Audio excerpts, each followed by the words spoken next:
back to the fence, and that's gone. There it is. Ace to win the set.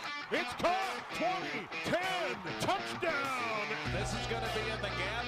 Score! Yes! Score! Go to deflection. The Andover Huskies win their first state championship.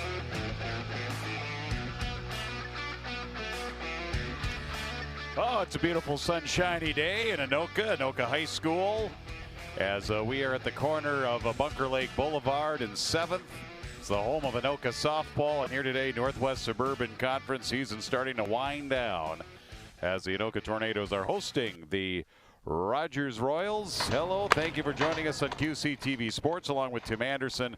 I'm Jim Erickson, and Tim, here we go. We got about a week and a half, pushing 2 weeks left in the season. Not much left, so it's crunch time for all these teams and getting ready for section playoffs. No doubt about it, crunch time indeed. In fact, a lot of these teams are in the midst of 5 games in 5 days. I know Anoka is for sure. They're in. They played a game Monday, Tuesday, Wednesday. They're playing today. They play tomorrow. They play a couple games next week to try to get this season back on track after all the cancellations in the first part.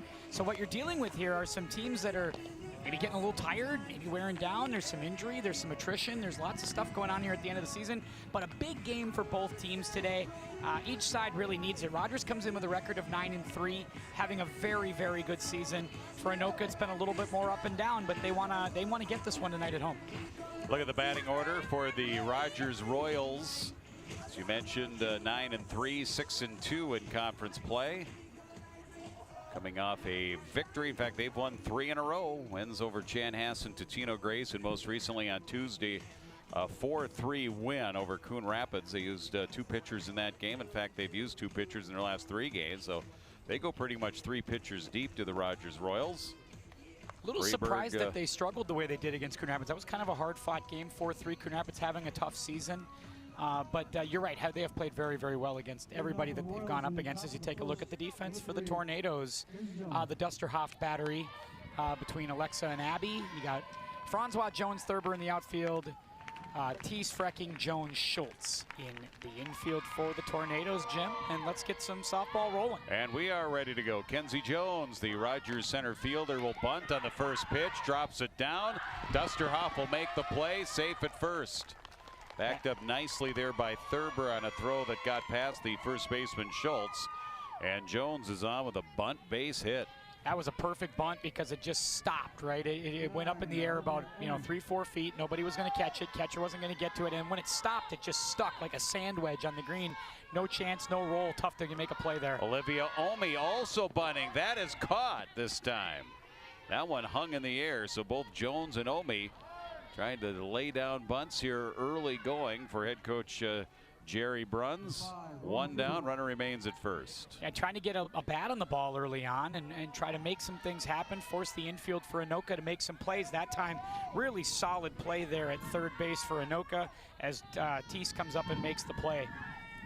Freeberg, the batter here, turns on one. This will hook foul, and there will be room. Oh, Francois had it in her glove, and it fell to the turf as she hit the fence down the left field line in foul territory. 1 strike. I think Francois saw the fence, was concerned about it as she was giving chase, and then as she kind of made contact with the fence, she had her glove bent over the other way, like trying to backhand it, and it just kind of jostled out of her glove.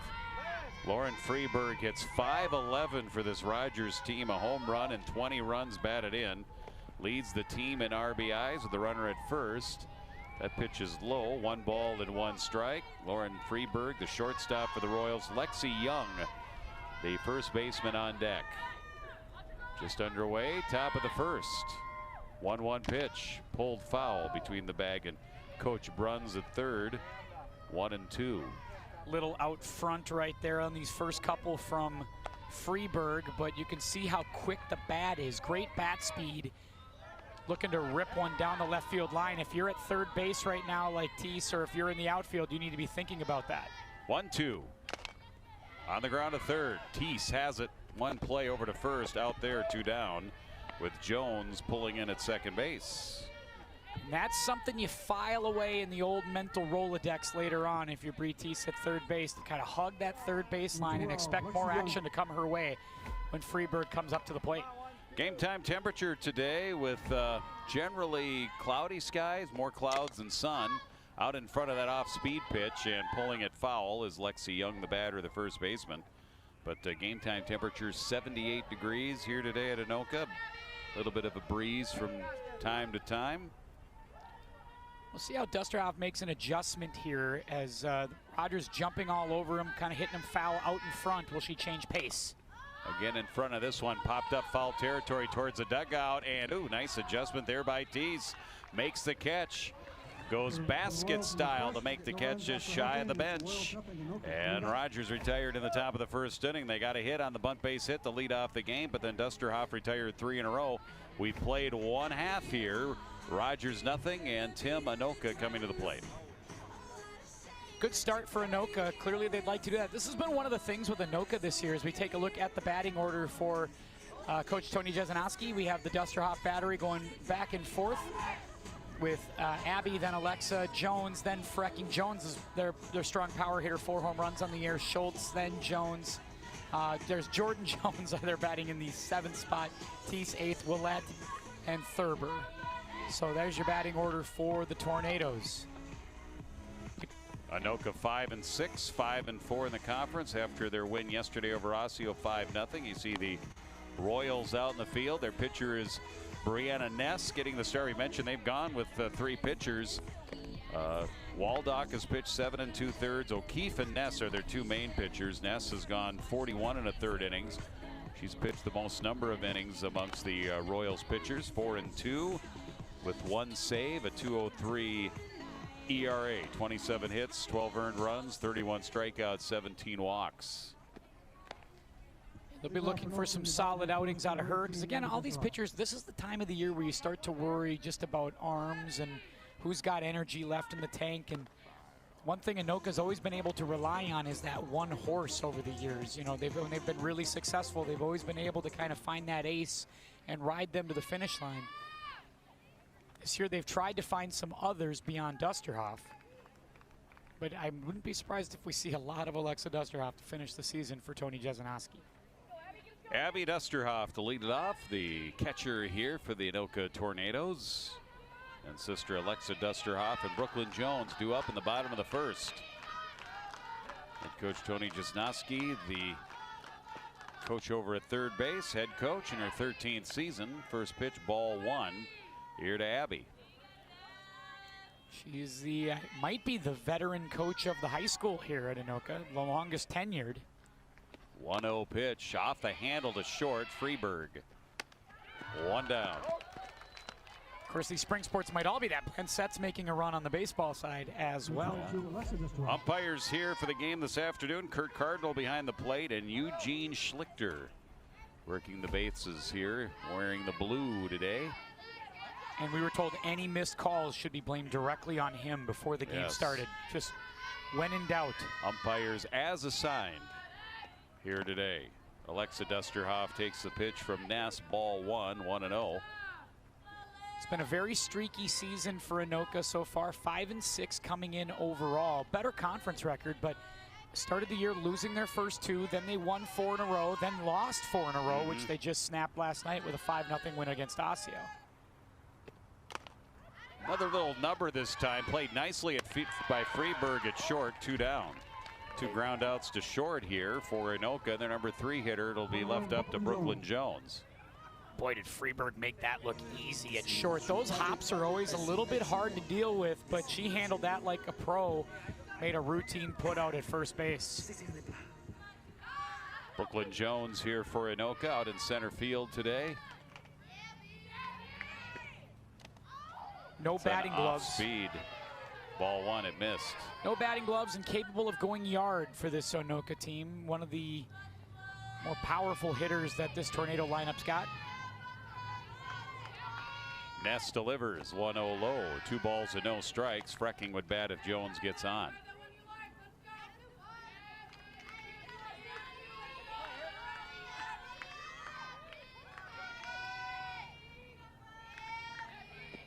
That one's high, now 3-0.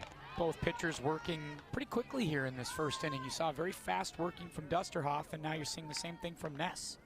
Ness's strikeout to walk ratio almost a 2-to-1, 31-17 entering the game. 3-0 taking all the way, and it's a strike, 3-1. High strike called right at the letters for Brooklyn Jones, and Jones had to step out and give that some thought. Ness leans in, 2 down, nobody on here in the bottom of the first. Popped up, right side, that'll be out of play. And that fills the count now at 3 balls and 2 strikes. Good pitch by Ness right there, challenging Jones, but not necessarily in a place where Jones could do a lot with it. 3 balls, 2 strikes, 2 outs. Ness's payoff, changeup missed. Good eye there by Jones, did not fish for the change. And she reaches on the walk, and that extends the inning for Maddie Frecking. I realize there's that idea that you don't want to give in, and I think that's part of it. Jones is, you know that she's got power, and you don't want to just throw her a cookie, but at the same time, conceding that base runner for Maddie Frecking is not something I would necessarily recommend either. Cleanup hitter here for Anoka. First pitch, a ball, 1-0.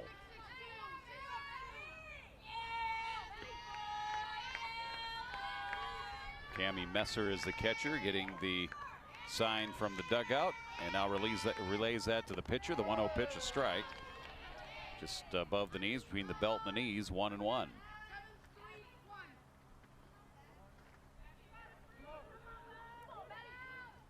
Frecking, it's scary. They say that she's a great basketball player, really good volleyball player. High, 2-1. Also, she goes without batting gloves. But another coach said to me, Maddie Frecking is a pretty good 3-sport athlete, and you haven't seen her best one yet. That's softball, which is scary to think because she's a very good basketball player. Here is the 2-1 pitch. Low.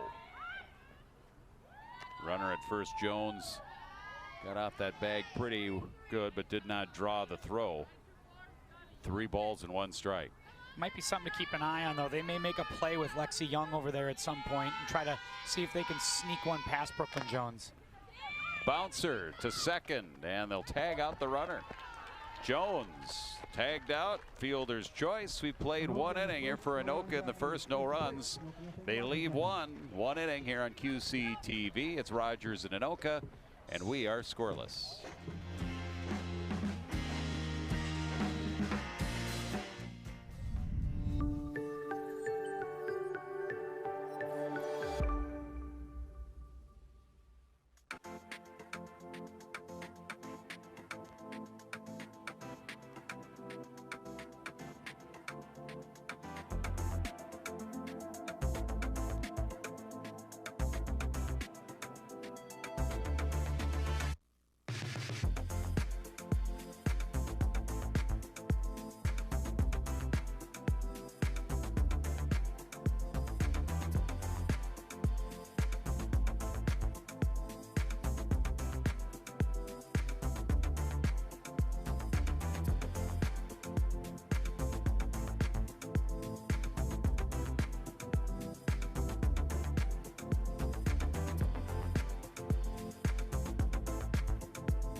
We are at the home of the Tornadoes here. A little breezy up on the hill. The Anoka Plain, the Anoka Sand Plain, if you will. Guess there's a reason why they've got one of those big windmills up here on the hill, huh? That's just for looks. They must be having a track and field meet here today, too. They're a big track meet. I had never seen that many poles for pole vaulting all in one collection. When I turned in off a bunker, they were doing the pole vault, and everybody had a pole. I didn't know they made that many. That's kind of what you need to do it. Yeah, you gotta have one of those. I didn't know that many of those were available in Minnesota. So somewhere there's a business making a lot of money. Here we go to the second inning. Cammie Messer, the catcher, hits it high and deep to left, and it's off the glove of Francois out in left field. Over her head, that'll be a double. That was not a routine catch by any means. And Cammie Messer, the catcher, is on with a leadoff double on the first pitch of the inning. Yeah, Francois didn't play that the way that I think you draw that up. She went the wrong way first, got turned around, and then tried to make this sort of Willie Mays-esque basket catch over the shoulder. And That's a hard enough play to make as it is. So you just wonder if she got crossed up by how far that ball carried off the bat of the catcher Messer. So for Messer, first runner in scoring position for either team here, with Rogers batting in the top of the second inning. Here's the pitcher, Brianna Ness, selects Dusterhoft in the circle here for Anoka. Ready to deliver. There's the bunt to third base. Teese, one play, and that gets the runner Messer over to third, one down. Little small ball from Rogers. They did that in the first inning to get a runner on. Couldn't advance that runner, but here they execute the bunt nicely as Ness is able to get Messer into scoring position. One down in the inning. Alexa Dusterhoff, 31 2/3 innings pitched coming into today. It's her 5th start of the season. She's 1-3. And she delivers right down the heart of the plate to Kylo O'Keefe, the DP. Strike one. This is where Dusterhoff's going to have to bear down. You want to get maybe an out here without advancing the runner. Fly ball to left. Francois coming in, and the shortstop Frecking going out. It'll land between them. It'll be a bloop hit and an RBI for O'Keefe. And it's 1-0 Royals. It's got to be the left fielder's ball. This is where you want to see Francois call Frecking off right there as she runs in, unless Frecking's got a real beat on it. But there at that time, nobody looked like they did. And the calling off was too late. Communication just wasn't very good right there for the Tornadoes, and it leads to a run. All right, Nora Harapat, the second baseman, bats now. And she'll take the first pitch, ball one.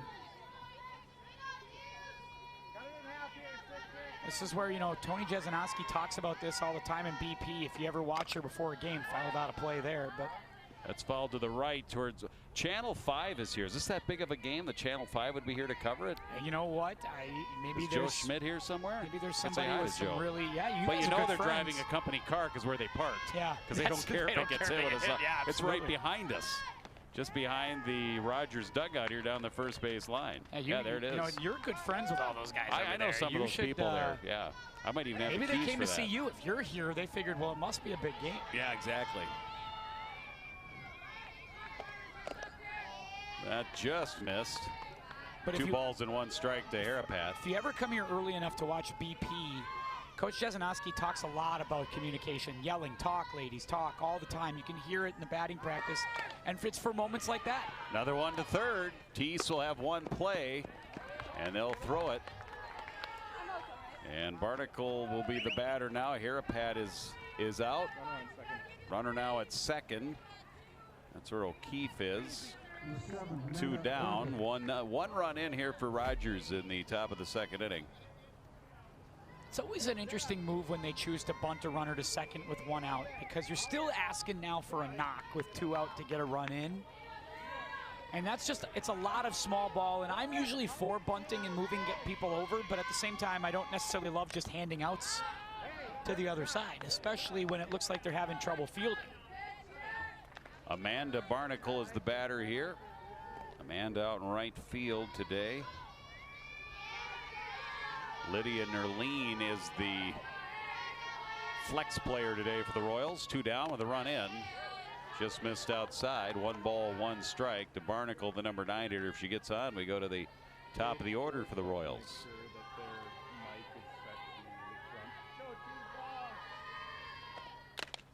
In the air right side, that's towards the Channel 5. Just missed. You're rooting for it. I can already tell. Like, you're kind of rooting for it to hit. I'm not really. They do cut me a pretty good check in March. Not saying, just saying? Just saying. Here comes, I want to be nice to them. 1-2 pitch fouled at the plate. Now if it was Channel 9. Something different entirely. Right, exactly. I don't even think they have their own cars there. Just guessing. I don't know. They have rentals. They have rentals. They Uber. 1-2. Ooh, that just missed. Boy, that was a good pitch. Dusterhoff thought it was there, and it evens the count at 2 balls and 2 strikes.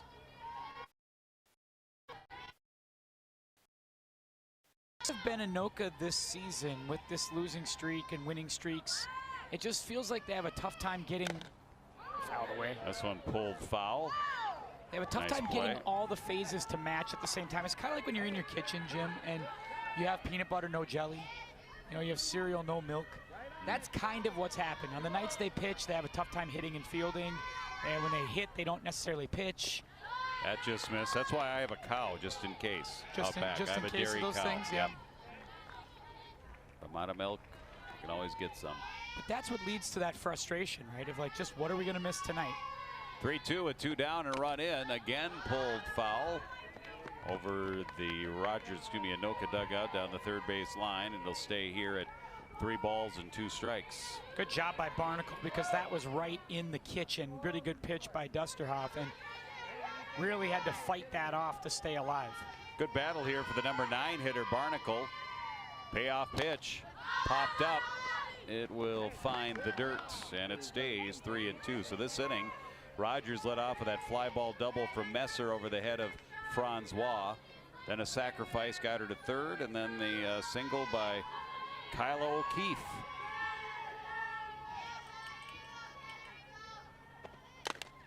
In the air to center. Jones is there and retires Rogers in the top of the second, but the Royals with a run, couple of hits, they leave 1 on, and we played 1.5, and the Royals on the board first here, 1-0 Rogers. You're kinder than I am. I was almost ready to give an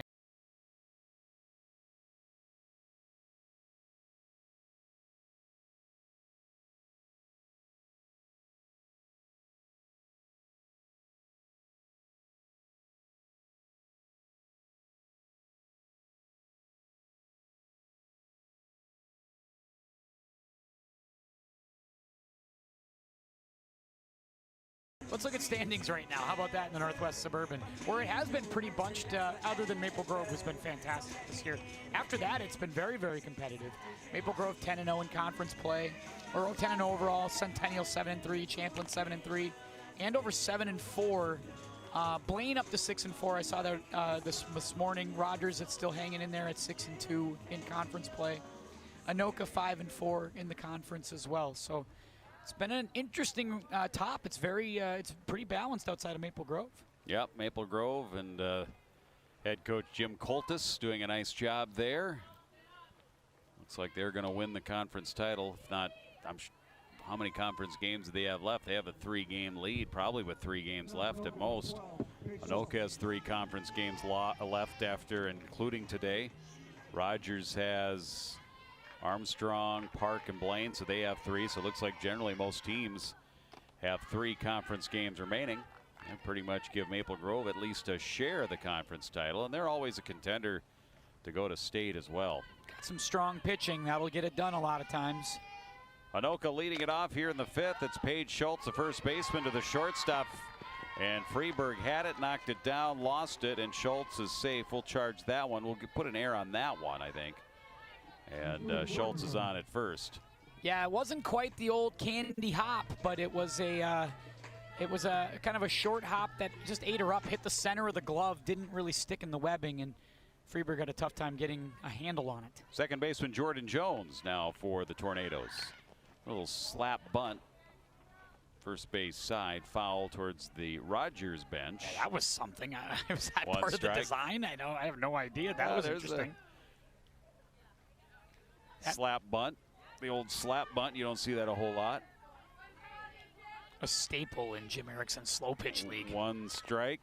There she did it again, and it's played in foul territory. Oh, boy, I thought that was picked up right on the line, but the umpire right on top of it. Good call there.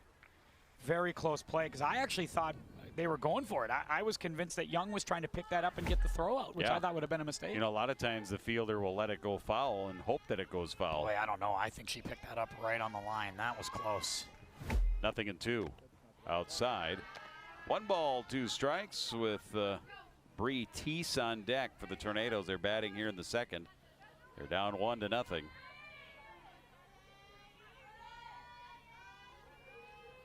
The Ness pitch hit in the air to left. Nerline got turned around a bit, then she draws a bead, and she makes the catch. 1 out.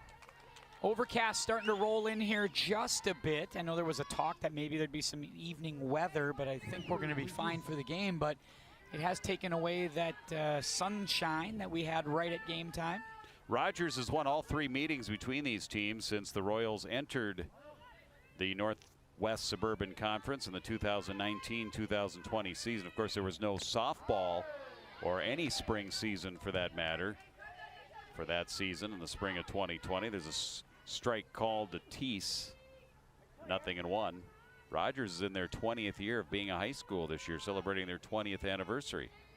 It's already been that long. I wow. know, it's been that long. High. Started out as members of the Mississippi 8. Quick toss down to first, and Schultz gets back and made that tradition from the Mississippi 8 in 2019. Cannot believe it's been that 20 years already. What has happened? We're getting older. Yes, and time goes quicker the older you get. 1-1 pitch. Hit the other way, caught in the air, throw to first. Got her. A catch and throw, double play, close play at first. Schultz picked off of the Teets line drive, and that will end the inning here for Anoka in the bottom of the second. No runs, no hits, 1 error, nobody left on. We played 2, 1-0 Rogers here on QCTV Sports.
Softball action on QCTV along with Tim Anderson. I'm Jim Erickson.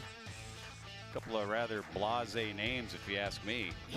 Nothing really pretty basic, too exciting pretty about milquetoast. Either of our names. Yep. As we go to... People fell asleep just hearing us call our names here in the middle of the broadcast. That happens. We go to the top of the third inning.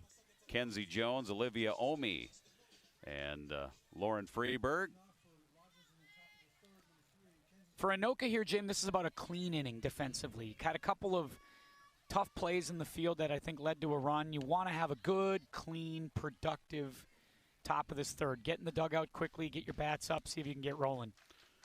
Jones a single back in the first inning. A little bunt that went about 4 feet in front of the pitching nice little bunt circle. single. She hits .395 entering the game on the season. The one-strike delivery, waits on the changeup, lines it to short. Frecking didn't have to move an inch. 1 down. Yeah, good rip, but a good change of pace as she was trying to hold back and trying to stay with that one. Ended up getting that just on a rope to Maddie Frecking. Here's Omi now. Reached in an air back in the first. And there's a swing and a miss. And yes, she didn't reach in an air. It was a ground ball. I put an E in there. That was a swing and a miss, but both pitchers not really missing a lot of bats there, Jim, so far in the first couple of innings. A lot of contact. There's another one. There's another one on the ground to short. Frecking will throw out Omi. 2 up, 2 down here quickly for Alexa Dusterhoff. 1-0 Rogers, as that'll leave it up here to their number 3 hitter, Freeberg. Frecking a big target at shortstop. I mean, she's going to gobble up a lot of balls playing over there. As that was just a nice candy-coated hop right to the glove, able to get an easy play, but tend to not draw up shortstops that are that tall and athletic. Mm-hmm. They said the same thing about Cal Ripken Jr. Or Freeberg, Alex ball Rodriguez. 1-0, that too, yeah. 1-0.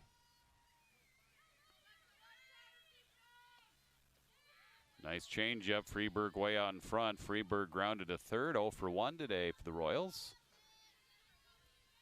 Perfect start to the inning for Dusterhoff.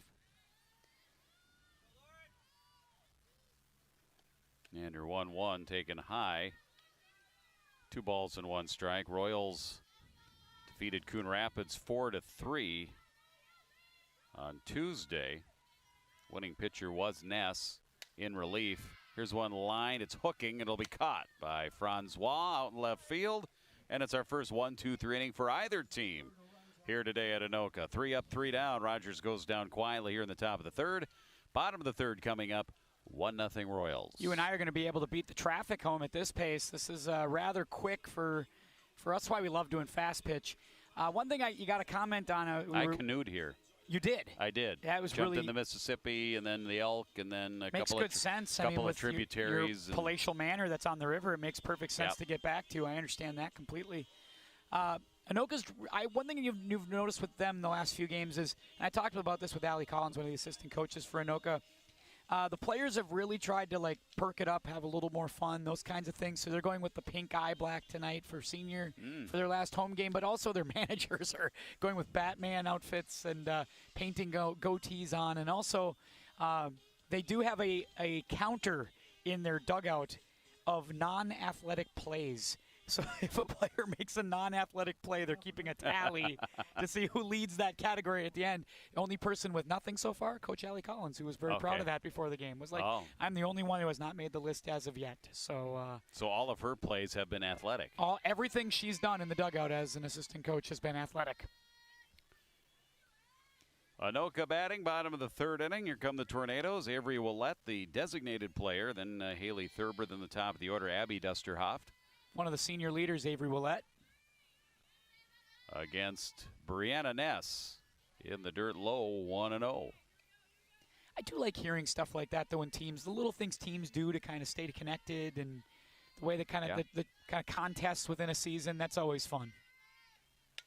1-ball pitch, pulled foul, 1-1. Tornadoes last year, 16-9, 8-5 in the conference.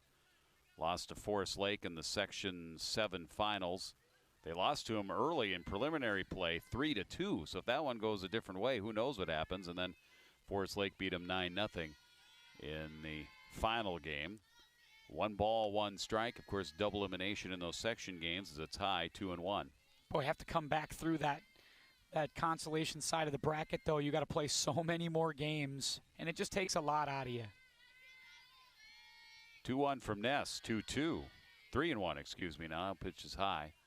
3 balls and 1 strike.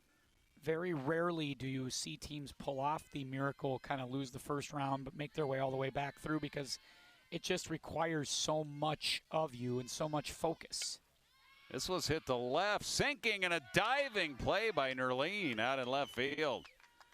Nice job by Erlene, and that's one of the hardest diving plays to make is diving forward and making the catch. And Erlene made it look pretty easy, 1 down. Yeah, I thought that was a knock. That was a really just kind of off the end of the bat, a little number, but it stayed in the air just long enough for Nerline to get underneath it. Nice play by the left fielder. Thurber now bats here in the third inning for Anoka. Number 9 hitter, 1 down, nobody on. First pitch swinging to second. 2 down. Tell you what, both teams not shy. They're up there swinging. They're not afraid to hit the ball. They're going to try to put pressure on the defense of the other team to see if they can just make enough plays. Go to the top of the order here for the Tornadoes. Abby Dusterhoff grounded to short back in the first inning.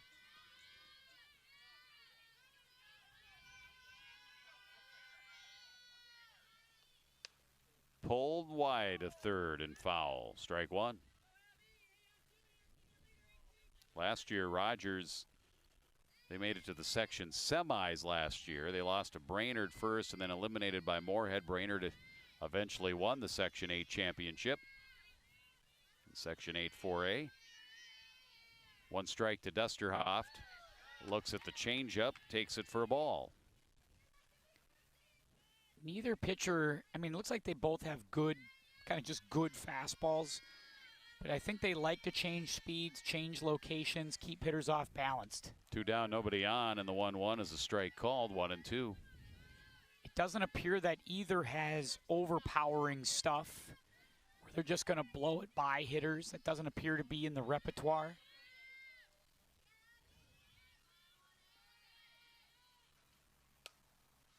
In the air to center, and here's a catch by Jones. Jones does a nice job. She comes in a full sprint, makes the catch.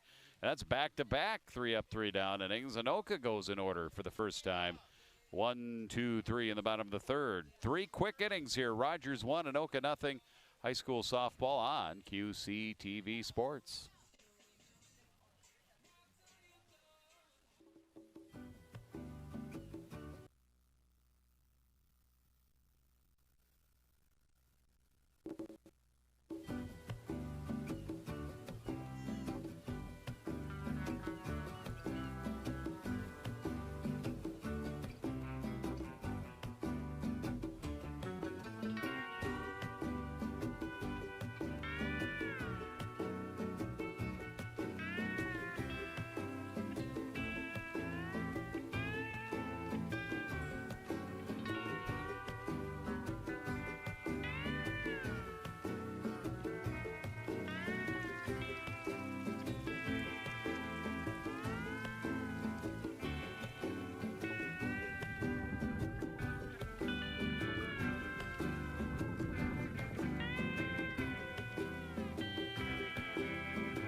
moving to the fourth inning with Rogers and Anoka battling here today. The late season games. Royals lead at 1-0. Anoka remaining games on the schedule. You mentioned their last home game. I've got a game tomorrow on their schedule here that I printed up where they host Roseville here tomorrow. Oh, maybe it was something because they made it sound to me like it was last home game today. But it's their last conference home game. Maybe that was it. According to the schedule that I printed up. And I guess that's why you go to the pink eye black, I guess. Last conference home game, you got to go to it. Yeah, I think it's in the UN charter. Totino Grace and Coon Rapids. Anoka will be on the road coming up Tuesday and Wednesday of next week, as Lexi Young leads it off here for the Rogers Royals. Out in front, foul ball, 1 strike. And it's tough to keep that energy up, too, when you're on game 4 in 4 days. That's why that win last night against Osseo was a big deal. If you had lost and you were down 5 in a row. Hit pretty well to left. Francois back to the fence and makes the catch and crashes into the fence. Major League Baseball style out there in left. Good job by Francois after she had trouble with that early fly ball. At the bat of Messer back in the second made a great catch there. Yeah, it was a great catch. It's not aesthetically pleasing. You know, she's crossed up, she's spinning a couple of different directions, but this time she stays with it and is able to squeeze it as she collides with the wall. I would argue that catch had a higher degree of difficulty with it. But again, just they're carrying. You know, they're staying in the air longer, and they're going deep to the outfield. Popped up, and catcher Abby Dustrov, I don't think she found it and could see it right away, which is a challenge for the catcher because of the mask and everything. Your vision and your field of vision is obstructed a little bit with the mask, and she just didn't find it. It wasn't very high either. She was dependent on third base and pitcher yelling, saying something, and pointing her in the direction, and I don't think that really happened from either. 1 strike pitch here. Cammie Messer, the catcher here today. Takes ball 1, 1 ball, 1 strike. Messer doubled. May have been a little.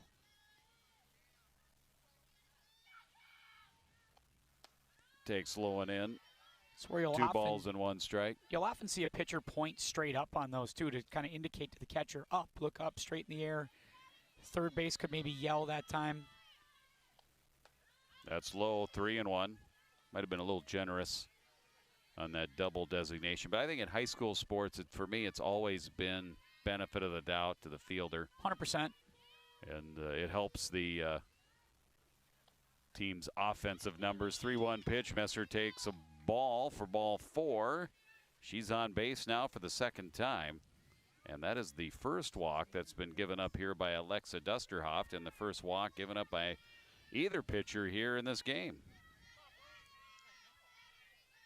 You don't want to let base runners get on. And if you're Dusterhoff, again, when you're not an overpowering pitcher and you're not going to strike a ton of people out, the one thing you can't do is fall behind, because then you sort of got to bring something that's hittable.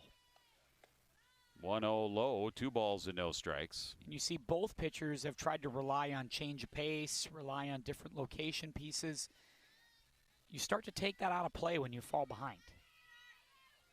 And the 2-0. There's a strike at the letters, 2-1. And that's an adjustment both pitchers can make right there, is that letter high strike is getting called. So go ahead and throw that rise ball and let that thing work. Now 3-1. Ness bunted Messer to third back in the second inning. Messer, the catcher, is at first base. 3 balls and 1 strike to Brianna Ness. Dusterhoff to the plate, ball 4, back-to-back walks. First and second for the Royals, and Kyla O'Keefe, the DP.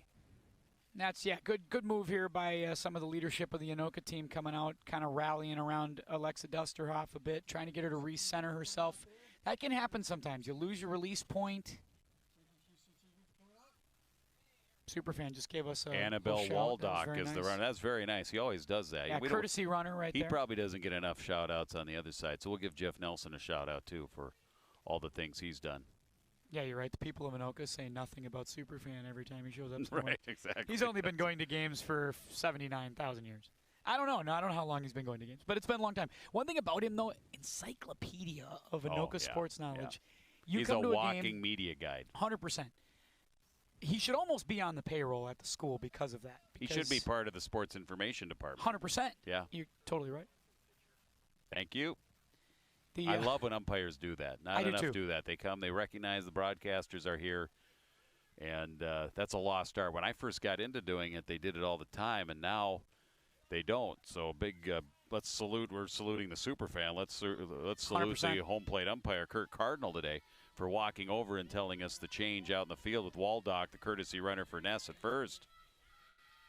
First and second, one out. Royals here threatening for more, and the pitch is a strike here to O'Keefe, who singled, knocked in a run back in the second. Saw that foul back. That extended break gave Allie Collins, assistant coach, come on out, a chance to talk to Dusterhoff, and of course pitching is her specialty, one of her specialties. O'Keefe now with 7 runs batted in, trying to add to that here. First and second, one down, but she's behind here. No balls and 2 strikes. Oh, snap, I like throw that. down, got her. And Messer was napping a bit at second, and what a throw by Abby Dusterhoff, right on the money at the bag at second. 2 down. Close play, as was the close play in the bottom of the inning previous, or a couple innings ago, that Coach Chesanoski wasn't sure about. Wonder if Coach Bruns will be not sure about that one as well.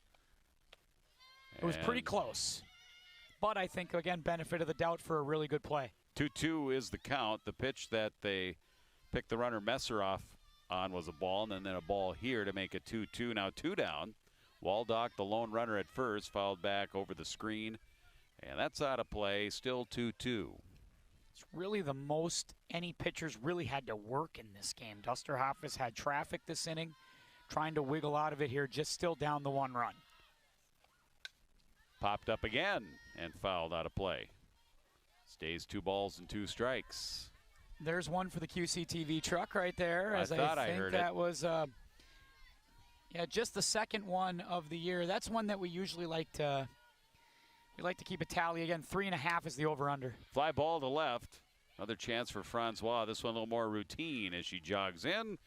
And Rogers threatens, but they do not score. The strong arm of the catcher, Abby Dusterhoff, helping them out here in the top of the 4th inning. No runs, no hits, and 1 left on base. 3.5. Bottom of the 4th coming up. Still Rogers 1 and Anoka nothing.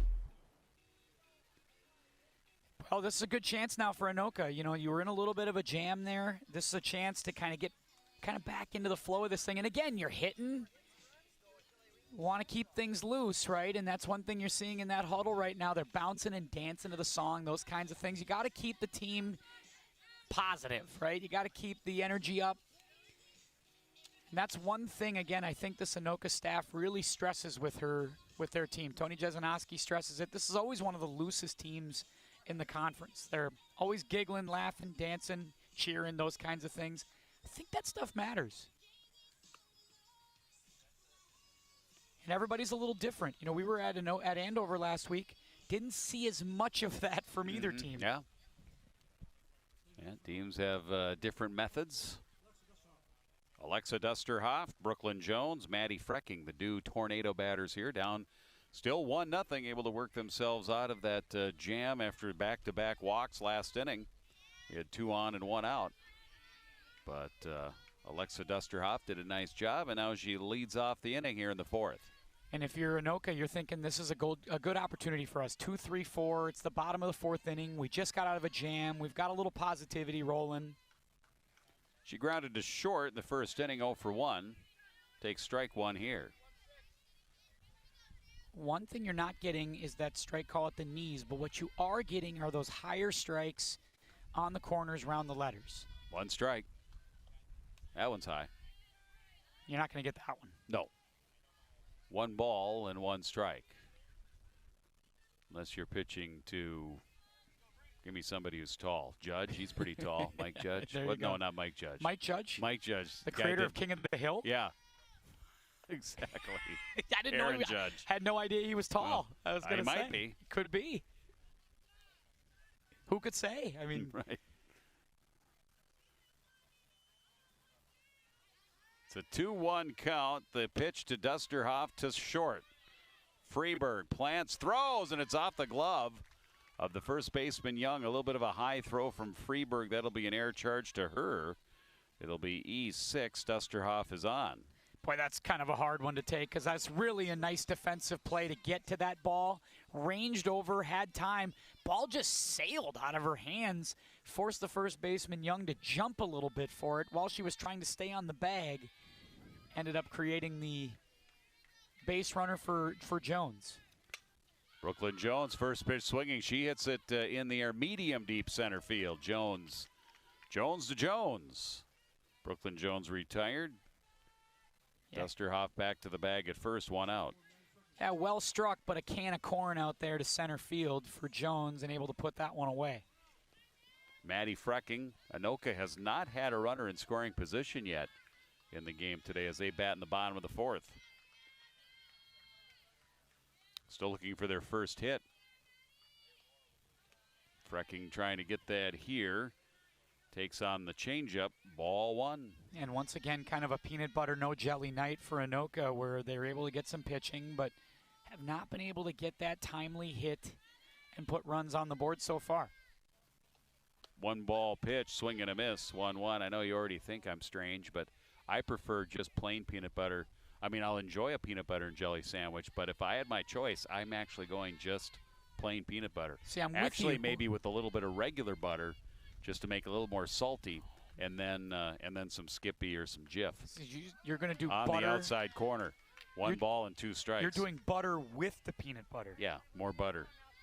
I don't know. I've never heard anybody say that more butter's a bad thing. That's a lot. There's a lot going on there. I now the peanut butter with like a toasted bagel or something. I'm with you on that. 1 ball, 2 strikes. Popped up. Will it find the out of play? It just barely will. My. It's at top. Look out. And then took a caromed into the crowd here in the grandstand.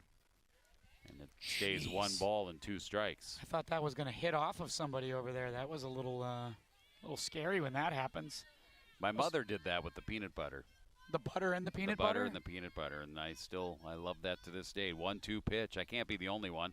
No, I'm sure you're not. Waited on the changeup and pulled it down the line foul, and it's 1-2. That's something maybe they can comment when they watch this on the YouTube live stream or whatever on QC. Just let us know if you think that, or you can send Taylor an email. He'd love to hear that commentary about that. I feel like that's just a lot going on, a lot of butter. But you know what? You might be onto something. And to be honest, you do know that there is no butter actually in peanut butter. Fair. No, it's very fair. But it's oil and peanuts. But it feels like the texture is the same. Oh, no. Adds an extra level of creaminess that is bordering on heavenly. 2 balls and 2 strikes here to Frecking with 1 down. Dusterhoff still over at first base. Anoka looking for that first hit and first run. This one's off the handle and fouled back. And it's 2 balls and 2 strikes.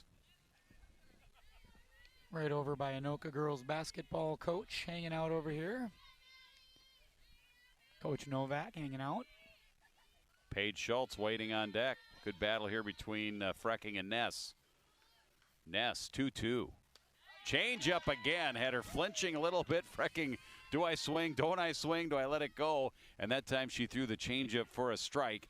And that's our first strikeout of the game, too. And I think that flinch actually bought the call. I really do, because I think that was a low one. And I don't know if Frecking loved the fact that the strike was made, because that call really hasn't been made all game. But I think the fact that Frecking had kind of flinched at it 2 or 3 times, I think bought that call for Ness, I should say. So now with 2 outs to third. And that's all for Anoka. With Omi throwing to Young and retiring Paige Schultz on a pitch. So for Anoka in the bottom of the fourth, no runs, no hits in air. They leave 1 on as we move along here to the 5th inning. We played 4. Rogers 1, Anoka nothing.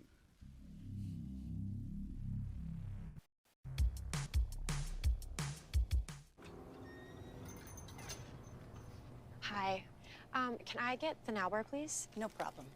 $1. Have a good one. Got it. Hi, can I get a now bar, please? $1. Thanks. Hey, what's going on? Hey. Hey, let me get a now bar. Sure. $1. Appreciate you. You got it.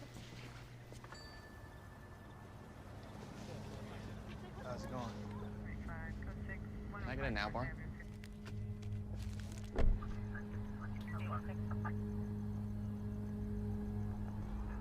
Hey, stop right there! Get down on the ground out here, Potter! Get down!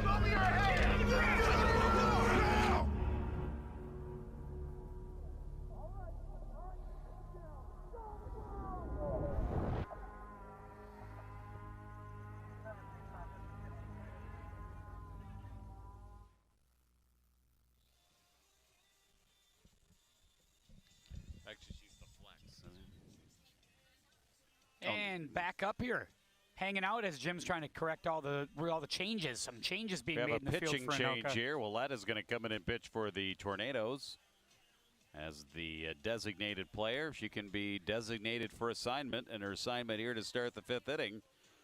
Avery Willett will be in the circle here and face the Rogers Royals in the top of the 5th. 8-9 then the top of the order. Harapat, Barnacle, and Jones. That might be also an energy conservation move from Coach Chesanowski to make this move to Willett now.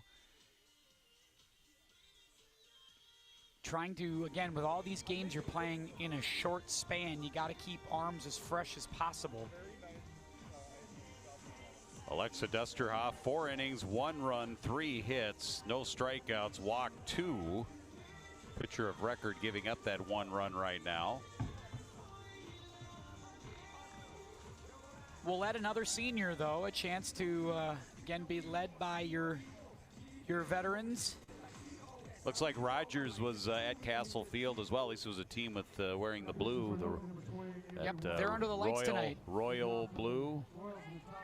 We might just go right over there after this game, Jim. This game may end early enough. We'll just go ahead and pack up all the equipment, head on over to Castle. We'll do the boys' game tonight.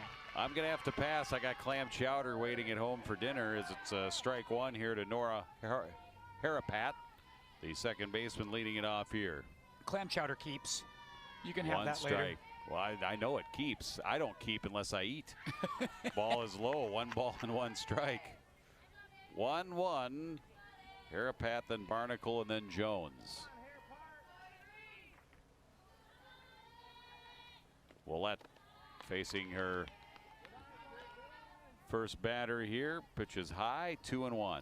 Fairly efficient delivery from Avery Willett. Not a lot of extra movement. Willett again. Good smooth motion as well, but misses that one. 3-1. Not super hard thrower, right? Kind of similar to Dusterhoff, where I think she's going to be looking to hit spots, miss, and just pitch to contact. Harapat, a sacrifice bunt her last time at bat back in the second, her only at bat. Now she draws a walk here. So no official at bats yet for Nora Harapat. Leadoff batter on for the Rogers Royals. Number 9 hitter Amanda Barnacle will step to the plate. And Tornadoes are playing with fire a little bit. They've allowed some base runners on. They're starting to walk some hitters. Starting to get a little more traffic. Squares the bunt, got a piece of it, foul ball. Because this is where Rogers likes to do the stuff. I'm a little surprised they didn't do it in the last inning where they walked the 2 hitters, didn't try to bunt the hitters over to get second and third or anything like that. Here they are back to what they normally do, back to trying to bunt runners over, get runners into scoring position. Delivers 1 strike to third. Fair ball off of Teese's glove as she tried to backhand it. And everybody's going to be safe. Mr. Official Score, what would you score that on Teese? That's a tough call. I feel like that's probably an error on the third baseman. I think she was right there for it. Had a chance, but then opted to try to backhand it, which I'm a little surprised about. I guess she didn't feel like she could get in front of it and stop it. But just didn't look super fundamental or comfortable with it. Like it almost ate her up like she wasn't ready for that. First unofficial error on the Anoka fielders. Here's another bunt. Good job by Rogers. We went back to the top of the order, and Kenzie Jones lays down a bunt. Moves the 2 runners into scoring position. Second and third. Now 1 out of the inning for Olivia Omi. Yeah, it has not been, I don't think, the cleanest fielding game for the Tornadoes, and that's going to be something that will bug the heck out of Coach Chesanowski, who's, I think, a really great defensive coach. Omi swings off the handle, popped up in the infield, and the pitcher, Willett, who stumbled a little bit because of the hole that the pitchers dig in the circle right in front of the rubber, and she kind of stumbled in that, which is kind of the opposite of playing off a baseball mound where it's elevated. Here you got a sunken hole, and Willett did a nice job, 2 down. And they still would, you'd love to see them call Willett off and take that, whether it's Frecking or whether it's Schultz at first base, so that Willett doesn't have to make that kind of play. Strike 1 here to Freeberg, but it was clearly in the circle, and a lot of those pitchers say, hey, if it's in the circle, it's mine. That's true, too. I'm taking it. This is my circle. Stay out of my circle. 1 strike here to Freeberg. Young would bat if Freeberg trying to add to the Rogers lead. It's 1-0 as they bat in the top of the 5th. Pitch inside.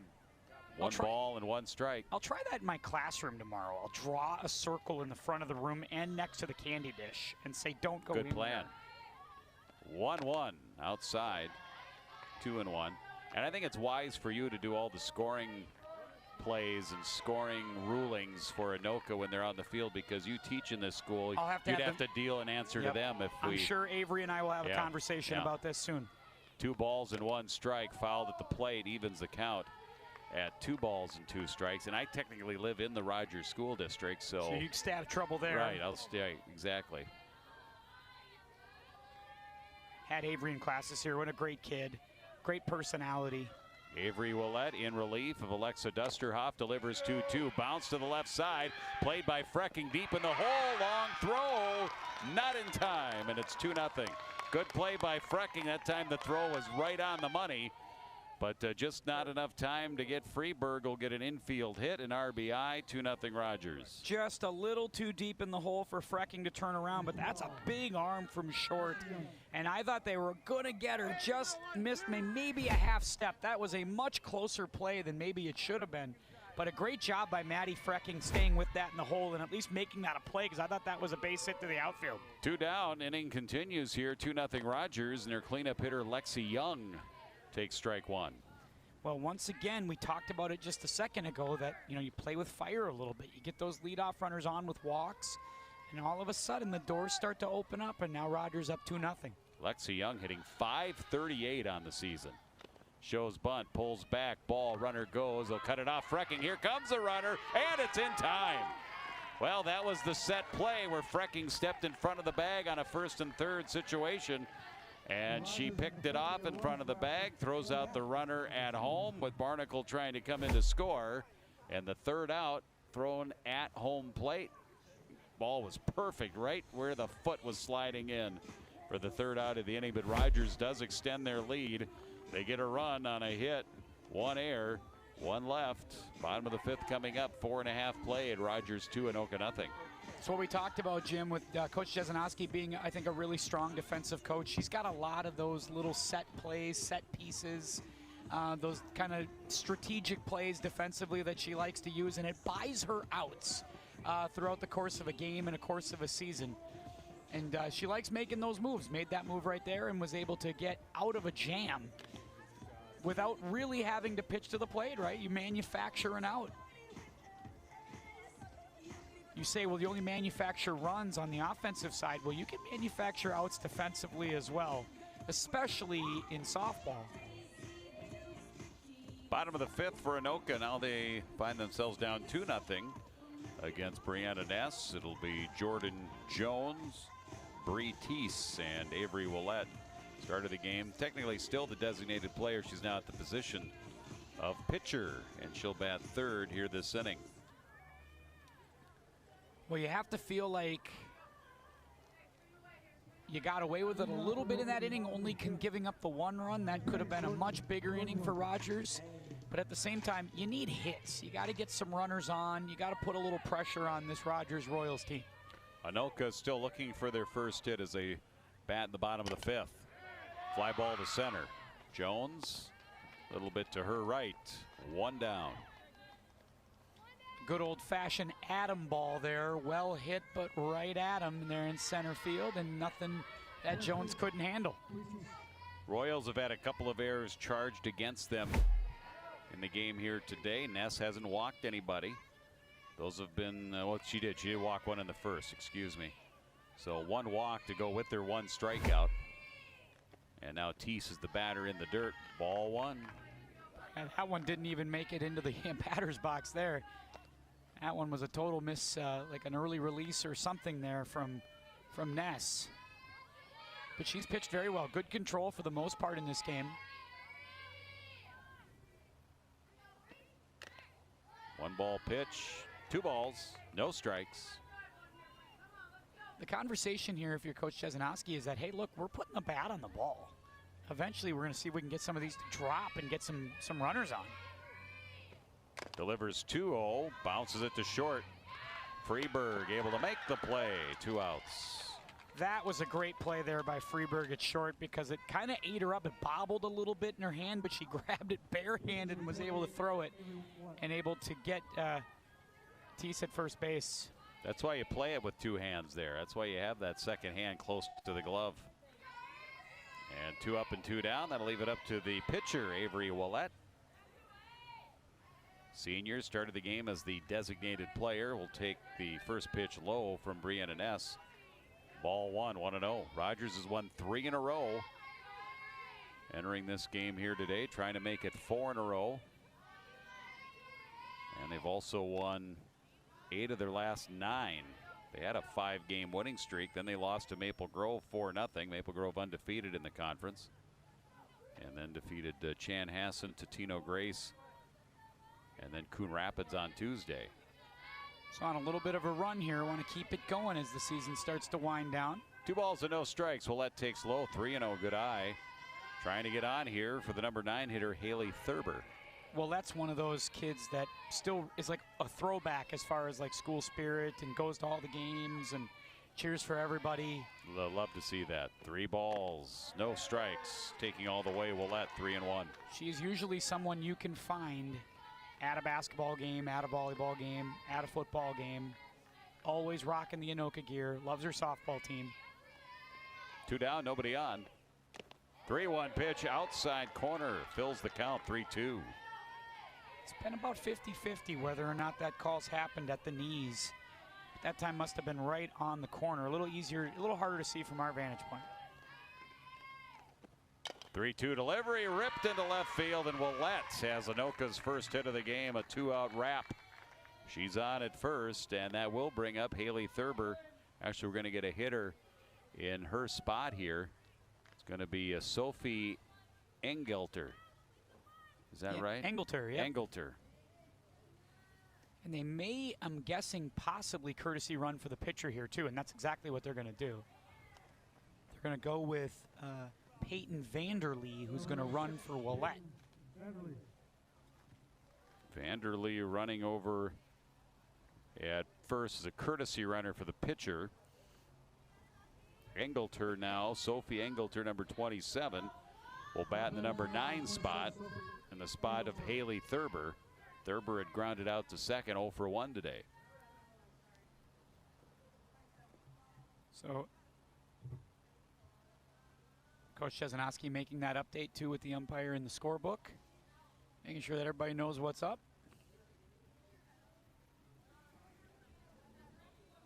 Anoka had gotten a runner on in the first, and a walk, an error in the second. They were retired 1, 2, 3 in the third. And then in the fourth, they had a runner reach in there. But here in this inning, first time they've had a runner reach via the base hit. And Vanderlee now running at first base. Coach Chesanoski moving some pieces around here in the last few innings. Courtesy running, moving some pinch hitters, changing fielders, doing some different stuff. Here's Engelter now. Sophie steps in against Ness. Ness shook off one sign. Now she's ready. Strike 1. With rare shake off in fast pitch softball. That never happens. No.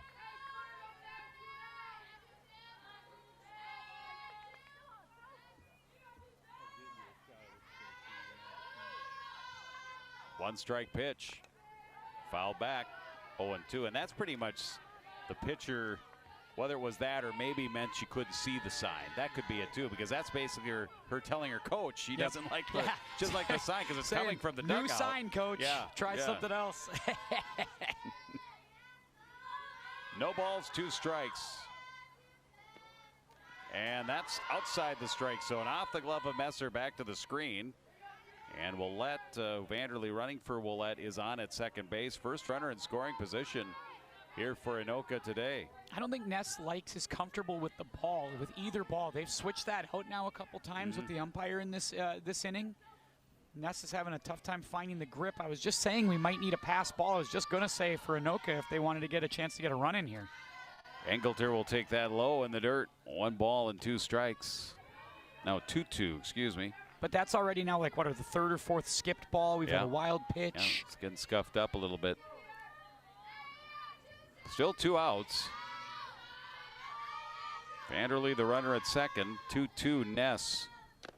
Engelter takes just low. 3-2. Full count, top of the order on deck. She's feeling around, trying to find a little something that works, trying to find some grip in that hand. Here comes the payoff. Low, ball 4. 2 on, 2 out. Engelter will go to first, and the batter will be Abby Dusterhoft. And the catcher, Cammie Messer, will go out and have a chat with her pitcher.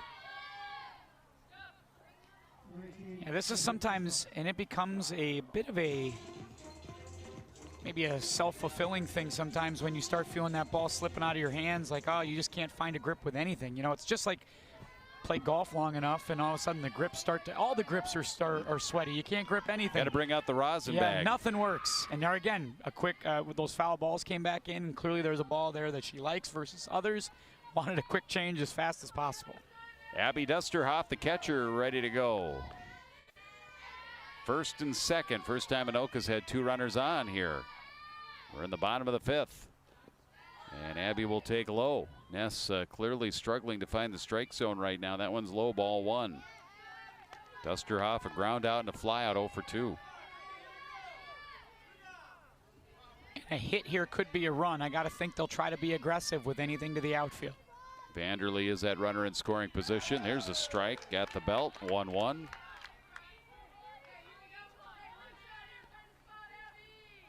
This is where, again, if you're a pitcher like Ness, you got to get back in your routine. Stay with your fundamentals. Off the handle, slow roller, deep at the hole. Everybody's going to be safe. That'll be an infield hit. Vanderlee to third. Engelter to second, and an infield hit by Abby Dusterhoff, and Anoka has the bases loaded. If there was such a thing as the ground ball with eyes, that is exactly what that was right there. A perfectly placed ball from Abby Dusterhoff to get the infield hit and to load the bases for Alexa Dusterhoff. Here's Alexa Dusterhoff. Strike 1 from Ness. Wow, they have not called that all game long. That thing was at the shoe tops of Dusterhoff, but take it anyway. Alexa grounded to short, reached on an air here today. A chance to get her team on the board. Could even maybe tie it up with a base hit. 1 strike pitch. That's high. 1-1. Base is full of tornadoes. And again, Ness, neither pitcher has been able to show strikeout stuff in this game. So you got to think if you're going to get out of this inning, it's going to be because you've making a play behind you defensively. So there's going to be heightened pressure on the defense here to make a play. 1 ball, 1 strike. On the ground to left field for a hit. 1 run will score. It'll be station to station. Throw comes all the way in, and Anoka is on the board. It's 2-1. A big 2-out RBI base hit by Alexa Dusterhoff. That thing was well hit. Good job by the left fielder Nerline to come in and play that fast so that they wouldn't allow a second run to round and score. Because now you get Brooklyn Jones to the plate with the bases loaded. And if you're Tony Jesenowski, this is how you draw it up. Bases are still loaded. And we're going to get a visit to the mound. And let's see, are we going to get a change here? We do have a Rogers pitcher that was warming up back behind us here, behind the bench area. And as we mentioned before, Rogers has gone the last 3 games. They've used more than 1 pitcher in each of their last 3 games. They're definitely going to make some defensive adjustments here. Looks like it's going to be Kyla O'Keefe. O'Keefe will come in and pitch. She was the designated player. So O'Keefe is going to come in for Ness. Probably some other changes here too that we'll have to catch. Yeah, we saw Nerline running in from left field. I wonder what that will mean, because maybe they'll slide some folks around, and it looks like they will, as Messer is coming out from behind the plate, and she looks like she's going to join the outfield. O'Keefe pitched 3 innings. She started against Coon Rapids, 4 hits, 2 earned runs, 3 strikeouts, gave up a couple of home runs to Coon Rapids, but Rogers able to get a 4-3 win. So they're going to move Lexi Young from first over to the catcher spot. They move the pitcher Ness over to first, and they bring Messer out to the outfield, where I think she'll play left field. For those of you scoring at home, playing the home version of today's game. So Young now at catcher. Ness is at first.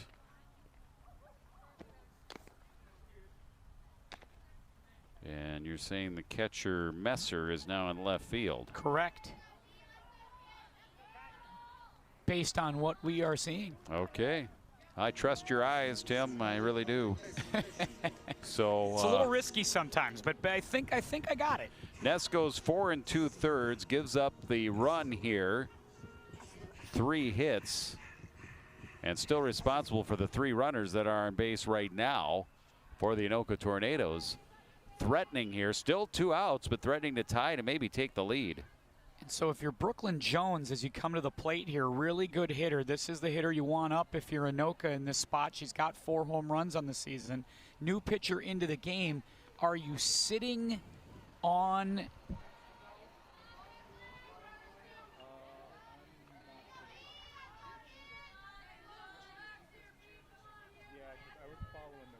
Thank you very much for the home plate umpire giving us the update on all of those defensive changes. But if you're Jones, do you sit like fastball here, or do you want to see the stuff from O'Keefe?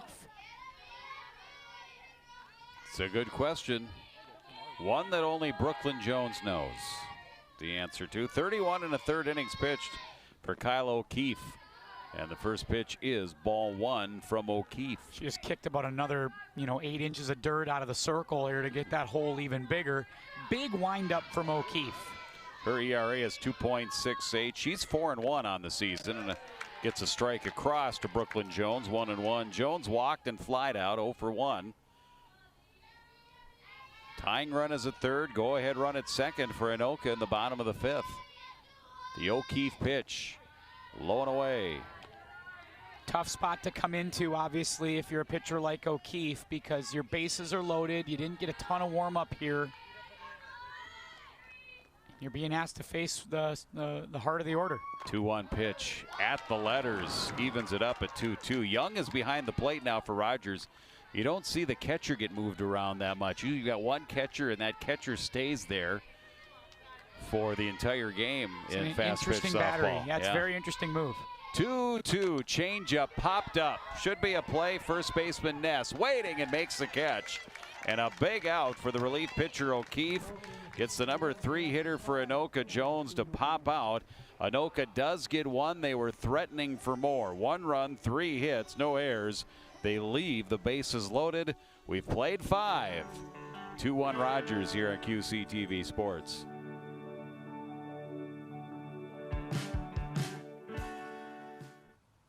Even though we didn't grow up together, he's my favorite brother. Hey, sis. I'm the baby of the family, and he's the gentle giant. What you know about Port Georgia? Man, please, that's a classic. You know when they say people are a rare breed? Yeah, he's that. I'm sorry, I'll be back in a few hours. Don't worry, Shaq, you know I'm for you. I know. Go get the football. That was my favorite memory. He was always for you. This is a true story of me, Bridget Floyd, and this guy, George Perry Floyd Jr., my big brother.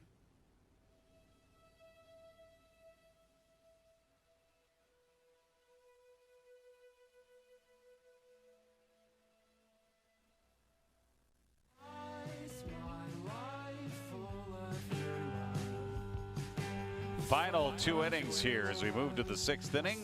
Nice tight one here against the Rogers Royals for the Anoka Tornadoes. Last year's score was 10-6 Rogers. This one here, low scoring affair, 2-1 as the Royals will bat in the top of the 6th inning, 4, 5, and 6. Young, Messer, and Ness. Yeah, that triumvirate switched positions around late All in the 3 of 5th. them, yeah. Yep, just to keep things rolling, but nice job by Rogers. O'Keefe comes in, gets them out of the jam.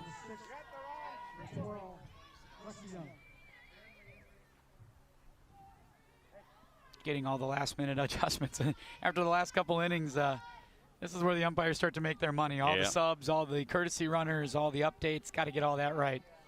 Young was at the plate when the runner at first took off, Freeberg, and that drew the throw, and they tried to score the runner from third, and Barnacle was thrown out on a wonderful throw by Maddie Frecking.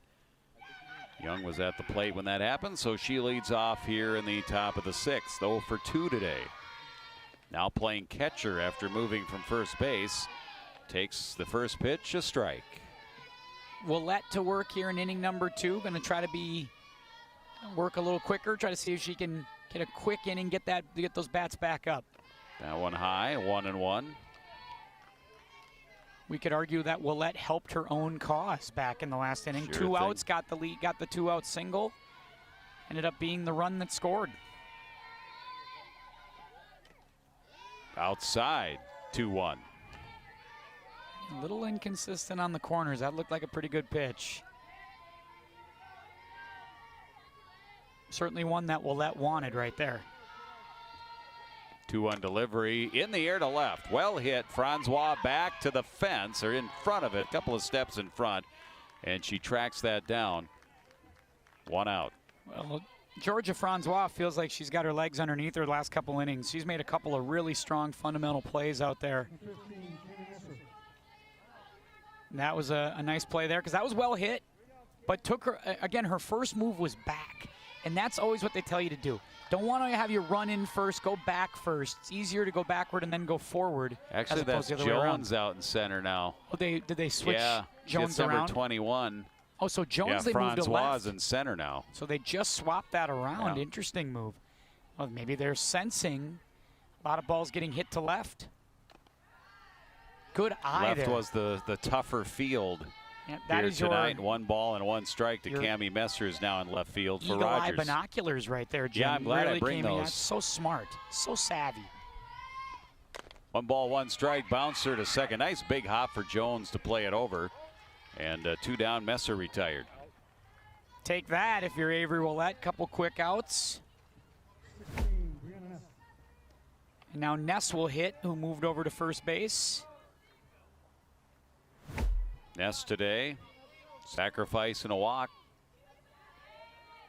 Does not have an official at bat. This will be one though. They'll pop fly on the infield. A 1-2-3 inning.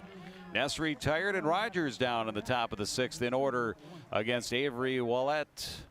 Go to the bottom of the 6th, 5.5. Tight one here in Anoka. At Anoka High School, Rogers 2, Tornadoes 1. We talk about that change of pace that these pitchers like to throw to try to keep hitters off balance. That's a great example of a good changeup right there because Ness was trying to sit on it, but she was way out in front.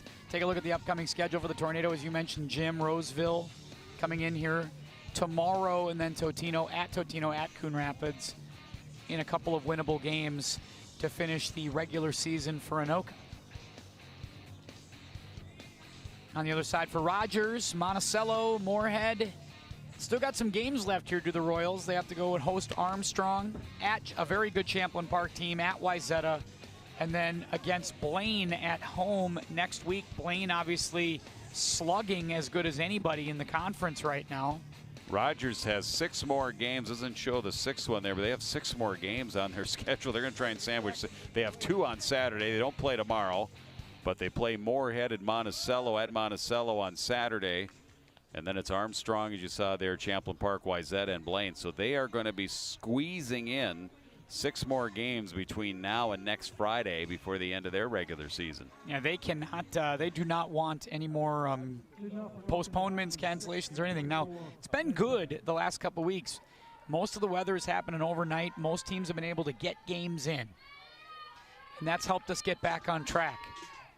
O'Keefe, the pitcher for Rogers, will start her first full inning here, and she has to face the number 4 hitter for Anoka, Maddie Frecking. Fielder's choice and a strikeout.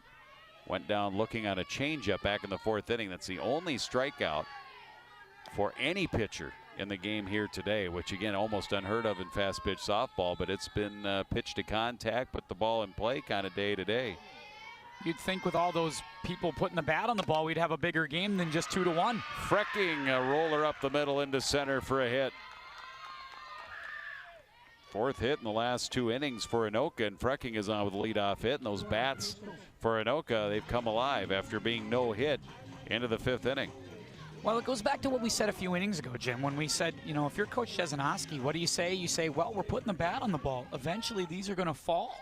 And that's starting to happen. They're starting to find some holes, starting to get some base runners on.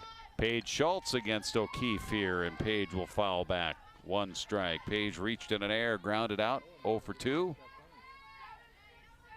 And the more base runners you can put on, the more traffic you can get, especially when you don't have strikeout power. You put a lot of pressure on the defense and the pitchers to be really fine. That just missed. 1-1.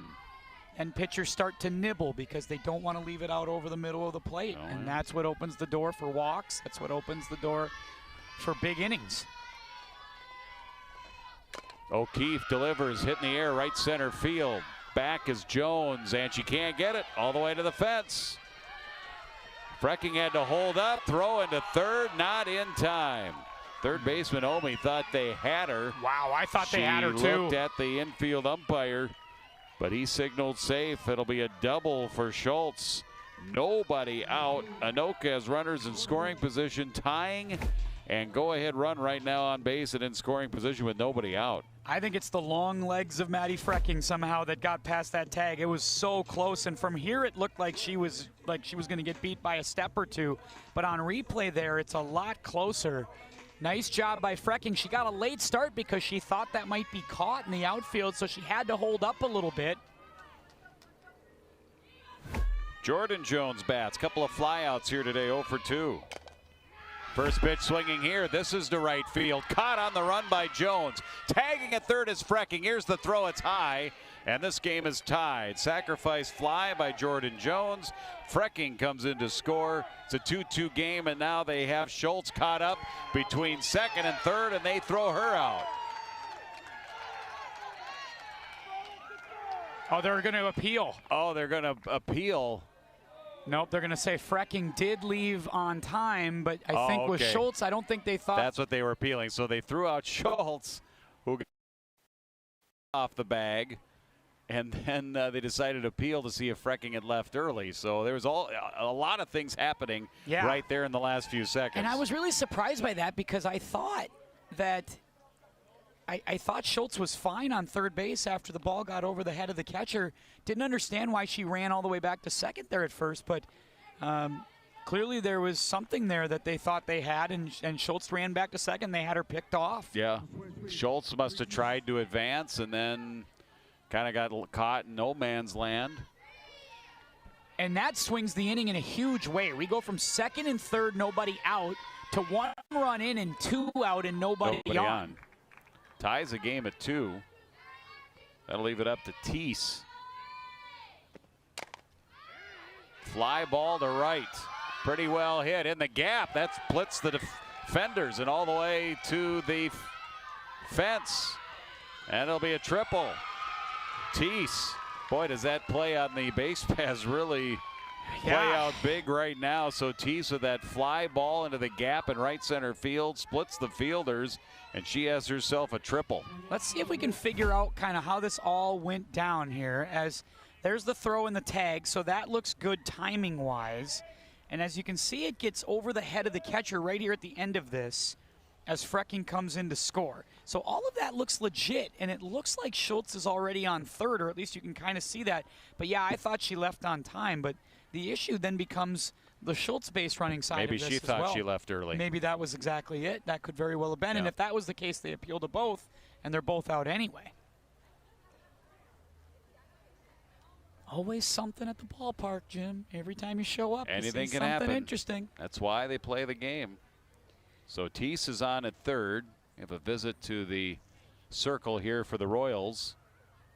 2 outs, but now that go-ahead run because of the triple by Teese, 60 feet away at third base, and Avery Willett, who broke up the no-hitter back in the 5th inning, got the first hit of the game for Anoka.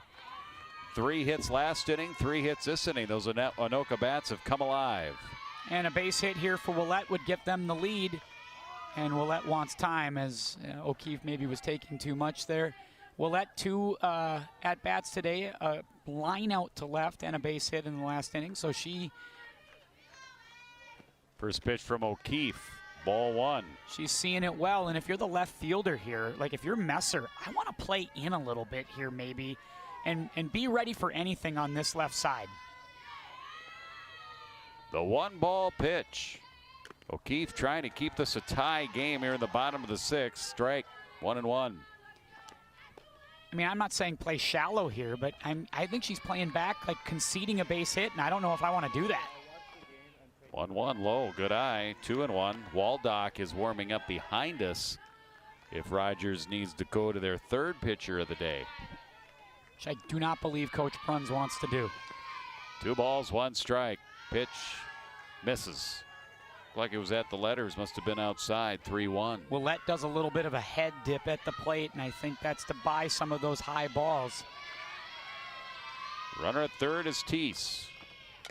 Popped up, foul, straight back, out of play. And that's Willette waiting for something to hit. She got that right there. That was a pitch she was looking for in the right where she wanted it. Looked for something to drive. She was right on top of it as she fouled it straight back. Haley Thurber on deck would bat here if Willette can extend the inning. Possibly give Anoka the lead. 3-2. Popped up right side, and that ball will find foul territory out beyond the bench area of the Royals down the first base line. And it continues here at 3-2.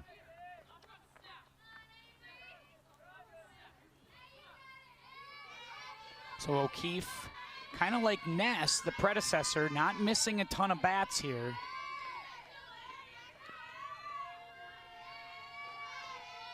Payoff again. Ball 4. Just a bit inside. Brush will let off the plate. Runners at the corners for the number 9 hitter Thurber. We'll get a runner over there for Willette.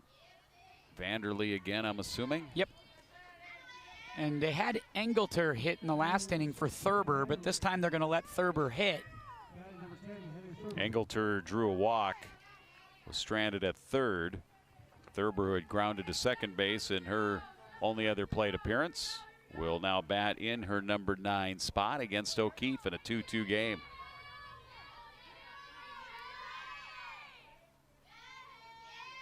O'Keefe, long look into her catcher Young. Delivers. Little flare, and that's going to be an infield pop-up. Freeberg makes the catch. And Anoka's down here in the 6th, but they tie the game. They get a run, 3 hits. They leave a couple on. We played 6, 2-2, all tied up here from Anoka on QCTV.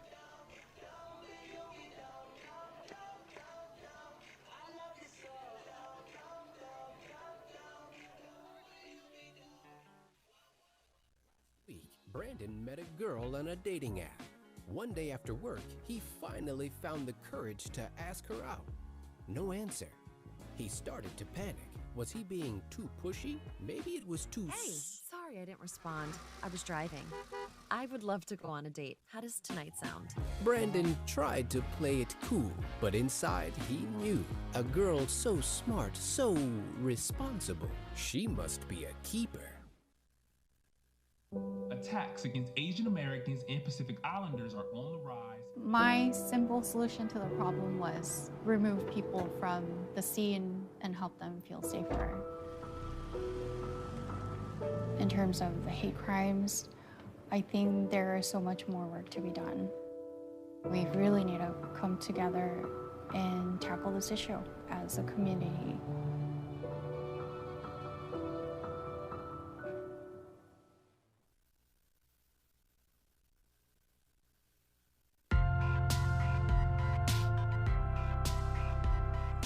It's a 2-2 game. Rogers a run in the 2nd and a run in the 5th. They had a 2-0 lead.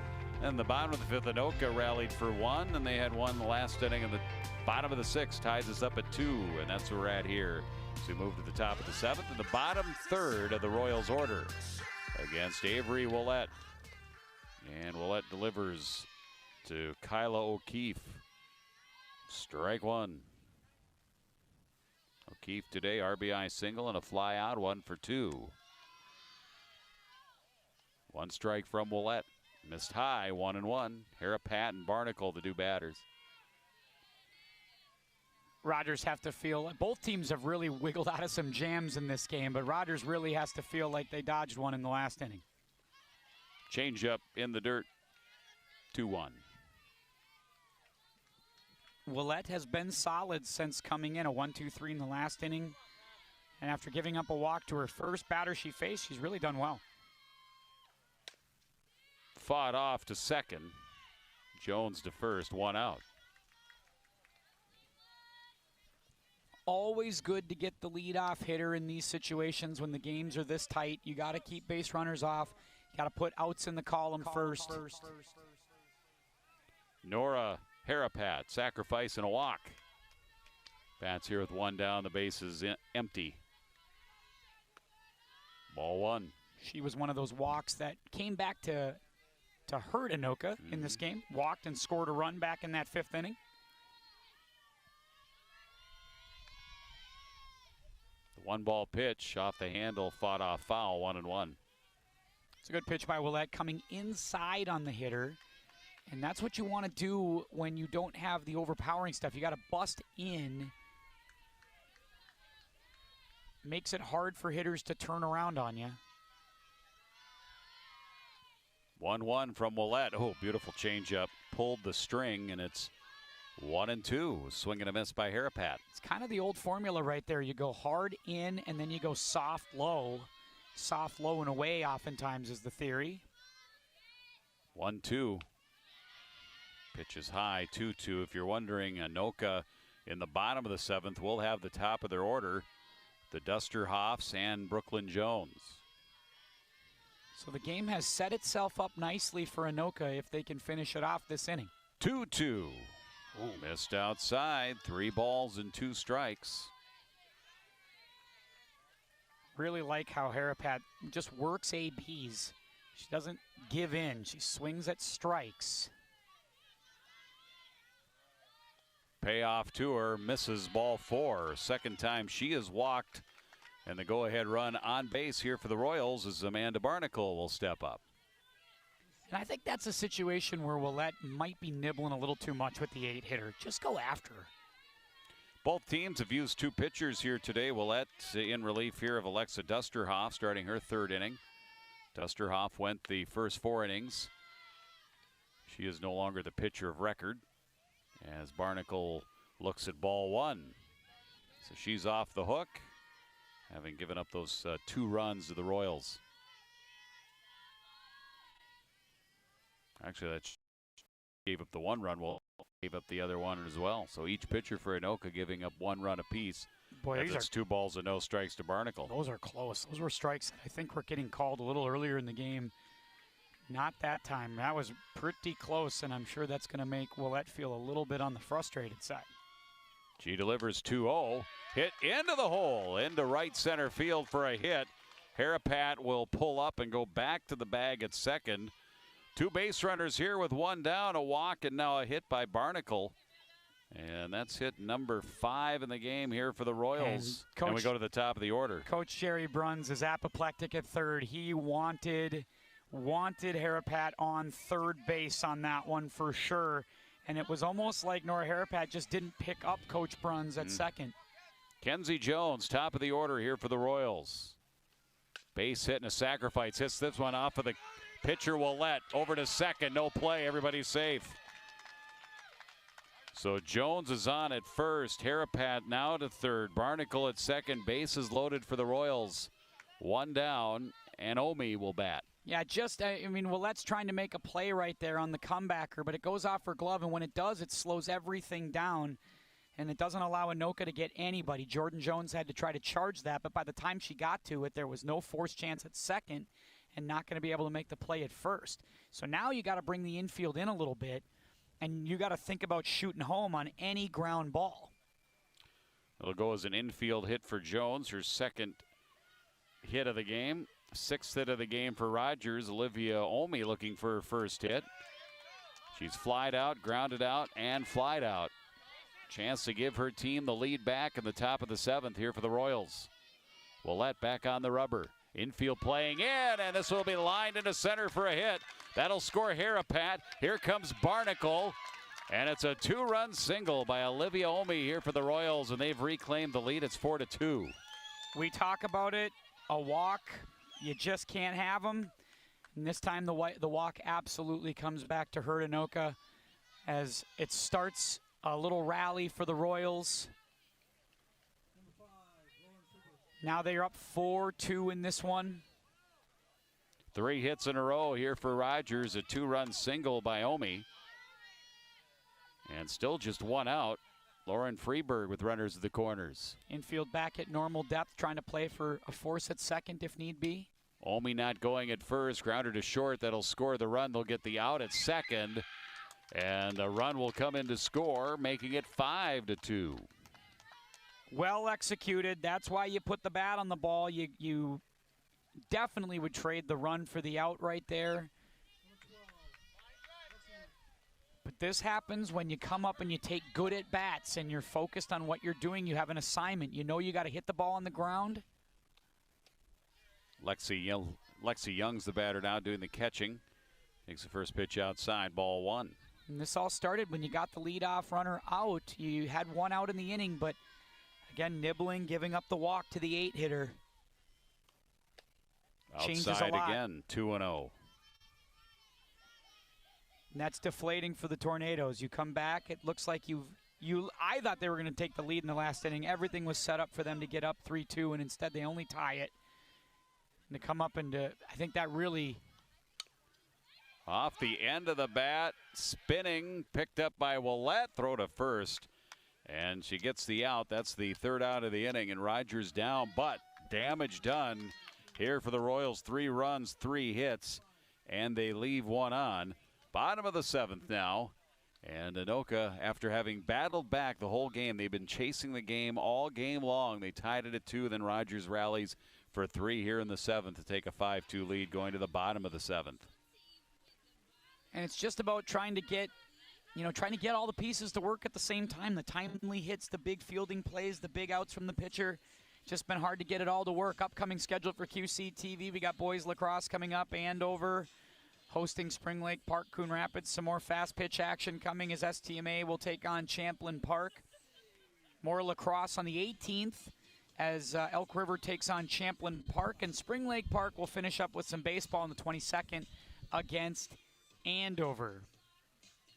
This spring season moving quickly. Senior countdown inside the district is at 14 days tomorrow. It is winding down quickly.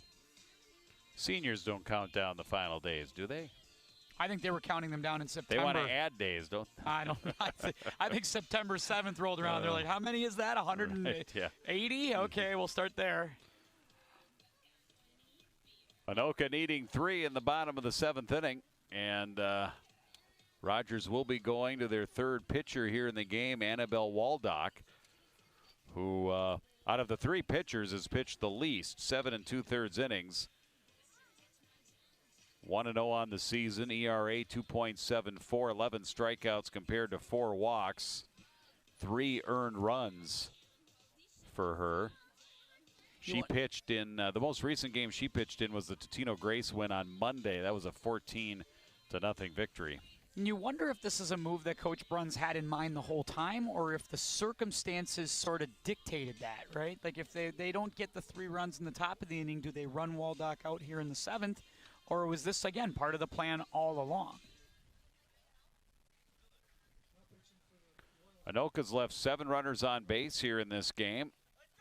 And they have the top of their order here in the bottom of the 7th. They need 3. And I think this will be the thing that drives Coach Jesinoski a little crazy at the end of the day, is that all of the sort of missed opportunities, the leaving runners on base, the not the cleanest game defensively. Abby Dusterhoff bats now in top of the order. Abby, the catcher, has a hit, 3 trips, takes low ball 1. This is really a game that I think when you look back on it at the end, if it holds like this, is the little things. And the swing and the miss here by Waldock. The ability to work out a walk for Rogers. The timely hits, the good base running. 1 ball, 1 strike, the Waldock pitch. Got good velocity. Missed outside, though, 2-1. Yeah, feels like she's got a little more zip than what we've seen tonight out of either side.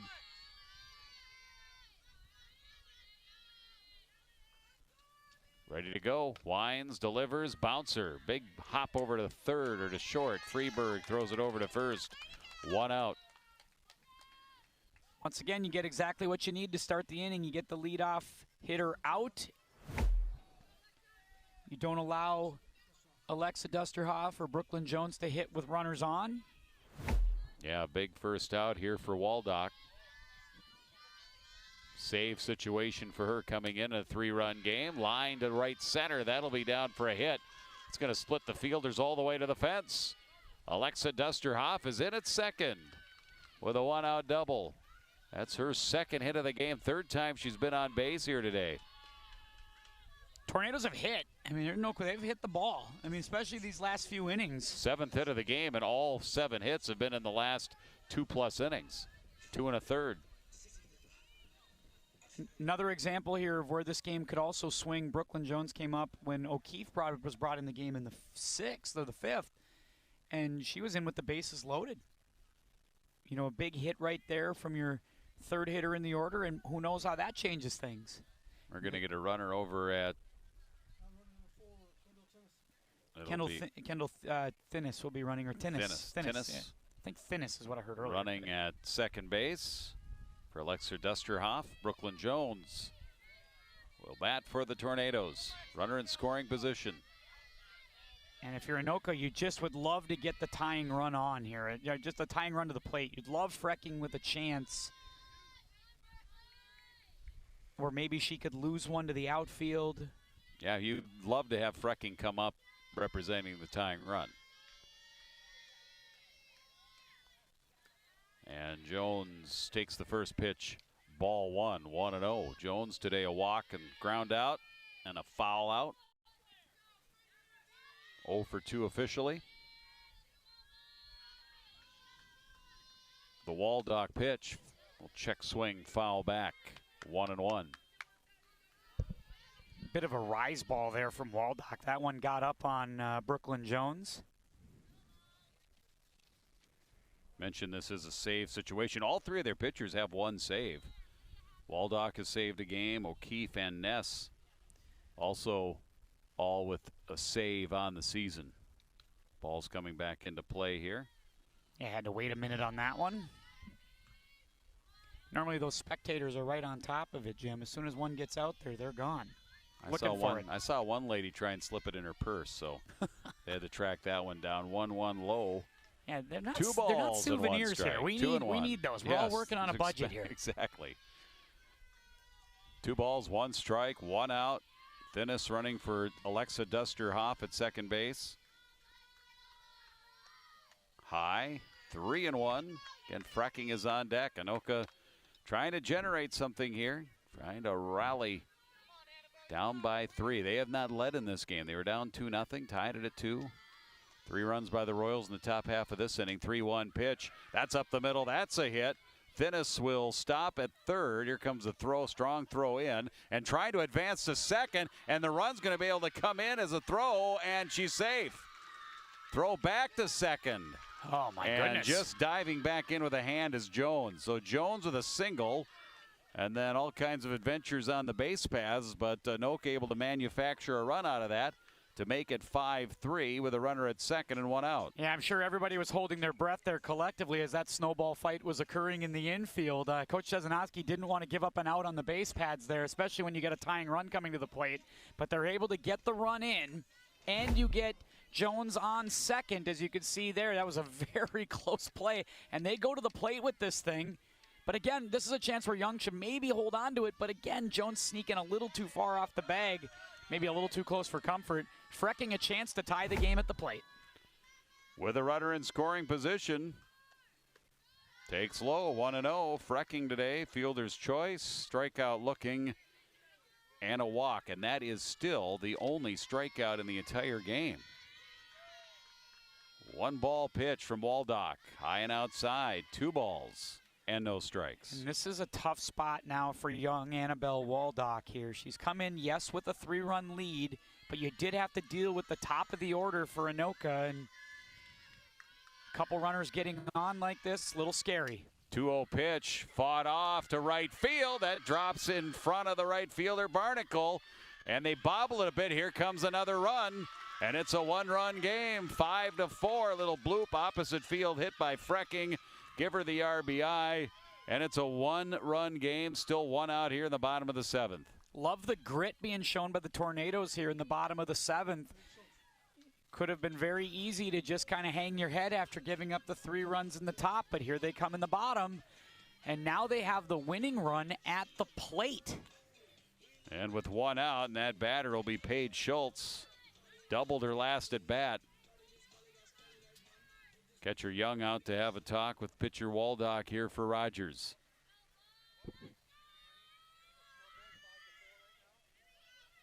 That's what we've got. I'm just trying to make sure. He's like, are we sure we're watching the same? Everybody's getting hits in this game. You sure there's only been 9 runs scored? This feels like one of them 10-8 games. Anoka down 9 hits in the last 3 innings. Swing and a miss. Good velocity, good pitch, kind of low and away there by Waldock. 1 strike to Schultz. Entertaining game here for sure. 0-1. High. Now Rogers trying to put some plays on, see if they can catch Frecking napping.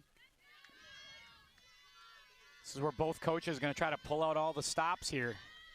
Frecking the runner at first. Represents the tying run, pitches outside. Yeah, 2-1. Lexi Young kind of snapping up out of the catcher's crouch like she's going to gun to second or gun to first, and I think she's just trying to see if she can throw Maddie Frecking off. 2-1 pitch to the right side. Second baseman Harapad will have 1 play, and that's to first. Anoka is now down to their last at bat. That tying run now in scoring position with Frecking getting to second, and that'll leave it up here to Jordan Jones. So they might pinch run or courtesy run Frecking here and try to see if they can get a little more speed on the base pads. I wouldn't be surprised if that's the move from Tony Jesenowski. Sure enough, it is. Vanderlee.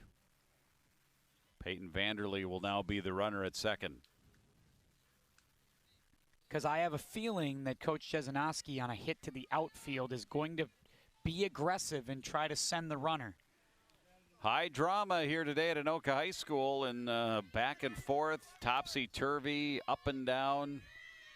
High school Northwest Suburban Conference girls softball game again. Anoka has never led in this game, but the tying run in the bottom of the 7th is at second base. Jordan Jones today has flied out 3 times, 0 for 3.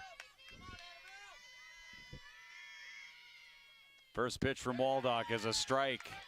Just above the knees. Strike 1. This is where you just try to tell Jordan Jones to find some green here in the outfield. Annabelle Waldock, third pitcher of the game, popped up right side, foul. And Tornadoes now down to their final strike. If Jones gets on, Teese on deck. Focus level's got to be high here. Look for something out over the plate. 0-2. Fouled. Still 0-2. This might be where Waldock wants to maybe do a little change of pace here. Switch balls. Make sure you get one with some grip.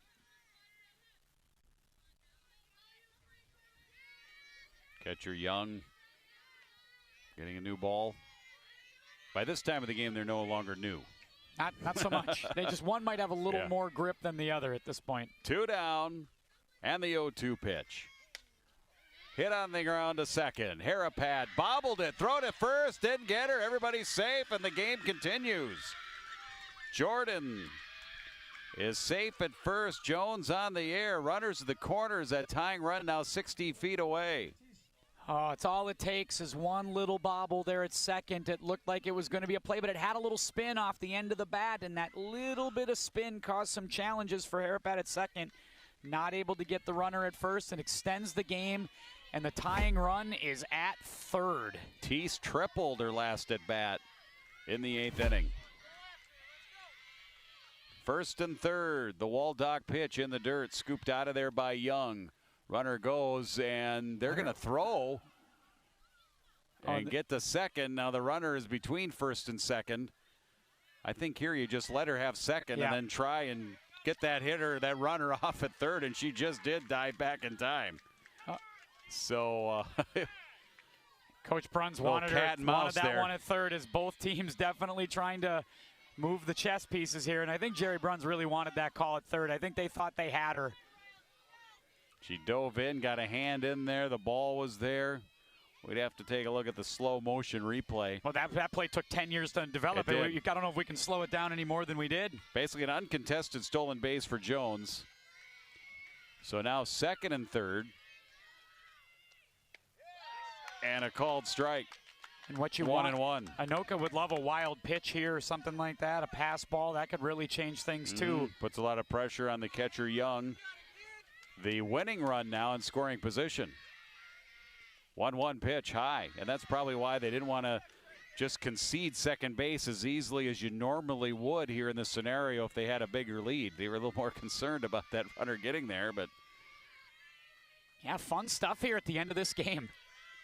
2 balls, 1 strike, 2 down.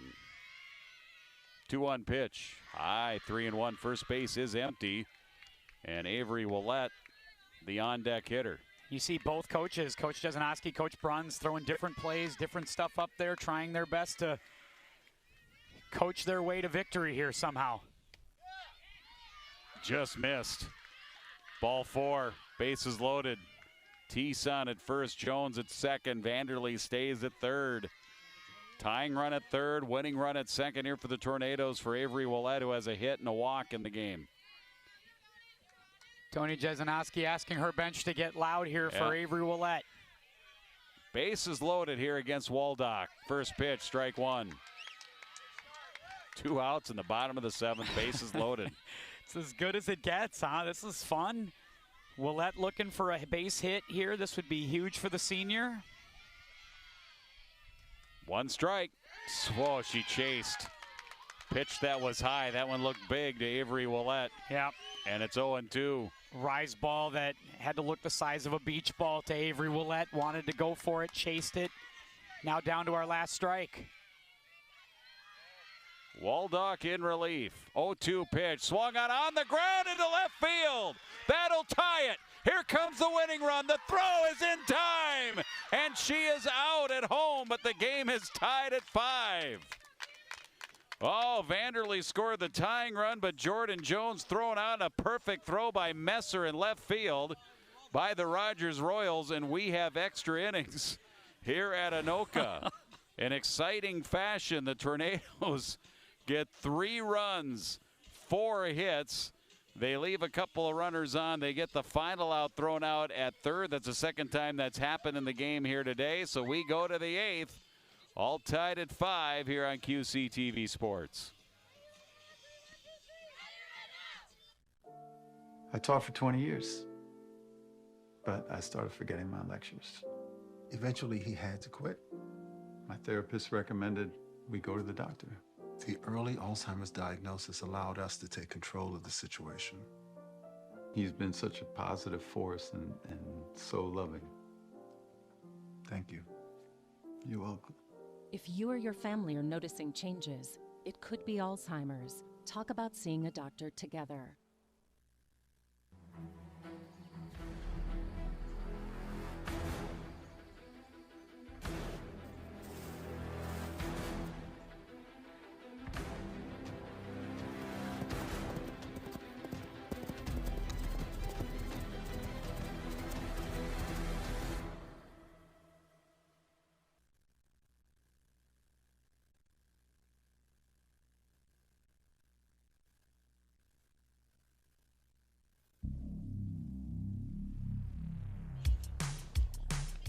This game is tied at 5-5 as we move now to the 8th. Extra innings here at Anoka High School. Rogers 5, Anoka 5. Exciting game here today.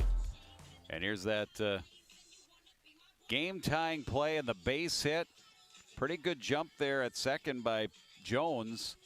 But the throw was perfect on the third base side. Right on the money to get Jordan Jones for the final out of the inning. Obviously, I don't mind that aggressive play from Coach Jesenowski. They are challenging the outfield to make a perfect throw in that spot, and you're trying to win it right there. You're not going to ask your next hitter with the bases loaded to try to get another clutch 2-out hit. Take your chance right there. Try to win the game. Don't mind that play at all, but a great play in the outfield by Messer. Great throw, great tag. And we've got a tie game. Let's play extras. And here is Messer. He'll start it out. Strike one. Willette in relief. Starting now her 4th inning. And, of course, the Royals start with a runner at second. Oh, wait a minute. That's MLB. Sorry about that. Base is empty. Changeup. Left side of the infield. Frecking gobbles it up. Throws her out. 1 down. Boy, Frecking a big arm at short because it looked like she was going to have to really put some mustard on it to get that to the plate, and she did. Able to get that first out. Now Brianna Ness, who started the game in the circle, was the starting pitcher for Rogers, now playing at first base. Called a strike, 1 strike. Anoka trying to beat Rogers for the first time, at least since the Royals entered the Northwest Suburban. I didn't look far enough back. The 20 years the Royals have been around that Anoka and Rogers have ever played. And before the Northwest Suburban Conference accepted the Royals in, 1 ball, 1 strike, pitch in on Ness. And nobody was here from that time anyway, so it doesn't super matter. It's more for the historians. You know who would know? It'd be Super Jeff fan. Nelson. Yeah, we should just go ask him right now. 1 ball, 1 strike, waited on the changeup, popped up infield, and second baseman Jones there to make the catch. Her jersey all dirty from that slide to end the last inning. 2 down. A very, very dirty Jordan Jones. That jersey will need to be in the wash before tomorrow's game if need be. Kyla O'Keefe for the Royals. RBI single back in the second. She's 1 for 3.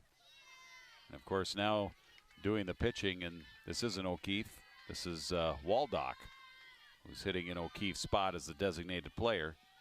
Tough spot for Waldock to have to come in that 7th. Cold. And check swing. And she went around, 1 ball and 1 strike. O'Keefe, prior to this, had gone with a single and ground out and a fly out. Waldock's first trip to the plate. 1 ball, 1 strike. Slaps it the other way, but foul, and it's 1-2. Bit of a hanger from Avery Willette on that one. And again, Willette, it's a pretty simple motion to the plate. There's not a lot of moving parts to it.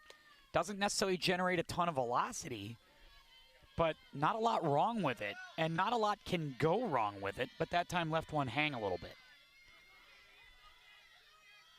1-2 pitch, changeup, waited on it in the infield. Frecking makes the catch, and great inning here for Willette. Retires the Royals 1-2-3 inning, keeps it tied at 5 as we go to the bottom of the 8th. The challenge here too now is that if you're Coach Bruns, since you've used all your pitchers, you got to stay with Waldock here, and hope that maybe just starting fresh with a new inning is going to be good for her. It's going to be a chance for her to kind of get rolling in this inning. Well, technically, you could go back to Ness, and that's what he's going to do. Oh, yeah, I guess you're right. Ness never left the game, and you can do the re-entry and everything, but she never left the game. She moved over to first base, and that's exactly what Coach Bruns is going to do. Ness will come back in after pitching the first 4 2/3 innings. Not the most common move in the history of the world right there. You don't see that every day, but yes, that's going to be the move. Ness gave up 1 run, 3 hits, 1 strikeout, 1 walk. Then O'Keefe came in. Look at that little fan enjoying the game. Oh, yeah. That's kind of what I'm like at about 8:30 at night. Just kind of stargazing. Kind of flailing around, yeah. Okay. Interesting move here, though, Jim. You've watched a lot of softball, as you know. I think I have over the last few years as well. I don't know the last time I've seen a pitcher come back in a game. Yeah, and what does that come back? She never left the game, so she's not coming back in the game, but goes back to the pitcher's spot. Yeah, and I mean, is that going to be required? Like, are you going to be as fresh? Do you need more warm-up time? Is it the same? Can you re-engage yourself the way you did when you start a game? This is going to be the interesting question. The other question here is, can you slow down the bats of Anoka, who in the last 3 innings have just been raking here? Now, technically, she's the fourth pitcher of the game here for the Royals. It's been Ness, O'Keefe, Waldock, and now Ness again. Only in softball. Yep. Bottom of the 8th here for the Tornadoes. On the ground to second, sharply hit. Harapat over to first in time. Back at first base now is Lexi Young as Messer is back behind the plate. That's maybe the battery they like right there.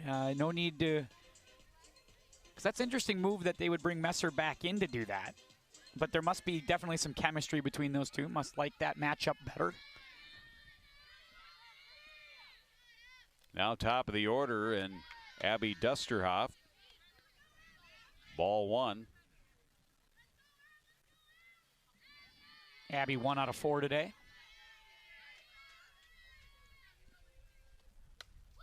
Hits this one in the air, foul territory. Third baseman Omi comes up forward and can't hold on. Good effort. Try. Absolutely, and because catcher didn't see it. And that was that same play we saw earlier where, like, is this the catcher's ball? Can the catcher find it? Omi decides she's going to try to get it herself here, and she runs hard after this one and almost makes the play. Good effort there at third. A little wry smile after she had to kind of dust herself off on that one. 1 ball and 1 strike. Alexa Dusterhoff is the on-deck hitter. Abby takes low, 2 balls and 1 strike. Try to say, like, Dusterhoff dusts herself off. Try to say that 5 times. I choose not to. 2 balls and 1 strike. Changeup popped up. Infield, shortstop Freeberg. 2 down.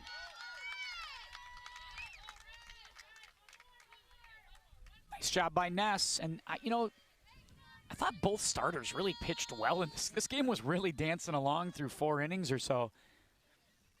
Things seemed to change when the bullpens came around a bit. But Ness, I thought, pitched well early. When they moved Ness out, she was starting to struggle with command, maybe losing the release point. Maybe that couple innings kind of sitting out, she sort of found it again. She's pitched well since re-entering. And home plate umpire Tony Jasnowski and our home plate umpire had a discussion. There's nobody on base. And Alexa Dusterhoff having all kinds of fun in the on-deck circle as she's getting the Hakuna Matata theme music to the plate.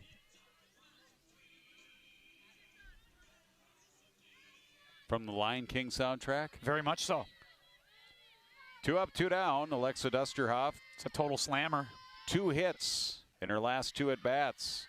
RBI single and a double was a part of that big 7th inning rally that tied the game. As Anoka's batting in the bottom of the 8th. Ball 1 here to her. If you're Brooklyn Jones, you'd love another chance with a duck on the pond. 1-0. Now a strike, 1-1.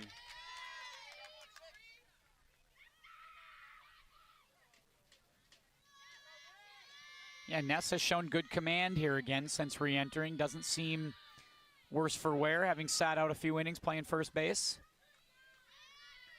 1-1 from Ness. And it's inside. If you watched the first 3 innings or so, 4 innings, and now left us and joined us, you thought that Brianna Ness had pitched the whole game. It's true. But she has been put back at pitcher after playing first base since the 5th inning. There's a called strike, evens the count 2-2. And Jim was certain that he'd be having his clam chowder by now. Yeah, you're right. 2 balls and 2 strikes. 2 outs, base is empty, changeup, little bloop to left, and that drops for a hit, and it sneaks past the left fielder, and heading to second will be Dusterhoff. She's in at second. There'll be a single and an error. And the 4th error charged here to the Royals fielders in the game today, and that winning run now is in scoring position for Brooklyn Jones. Those are the ones that frustrate you if you're Ness, because you threw a great change of pace right there and you had Dusterhoff out on her front foot in a big way, but yet still fell in for a hit. That's Barnacle, who's now in left field. First pitch, a change from Ness is low. Ball 1 to Brooklyn Jones. Jones, a walk, a fly out, a foul out, and then an RBI single in the 7th inning in that big 3-run rally. It's like he threw a great pitch, get the duck snort in the outfield, and then on top of it, you get the bobble, which allows the runner to get to. Ready with Ness, windmill delivery, outside, 2-0.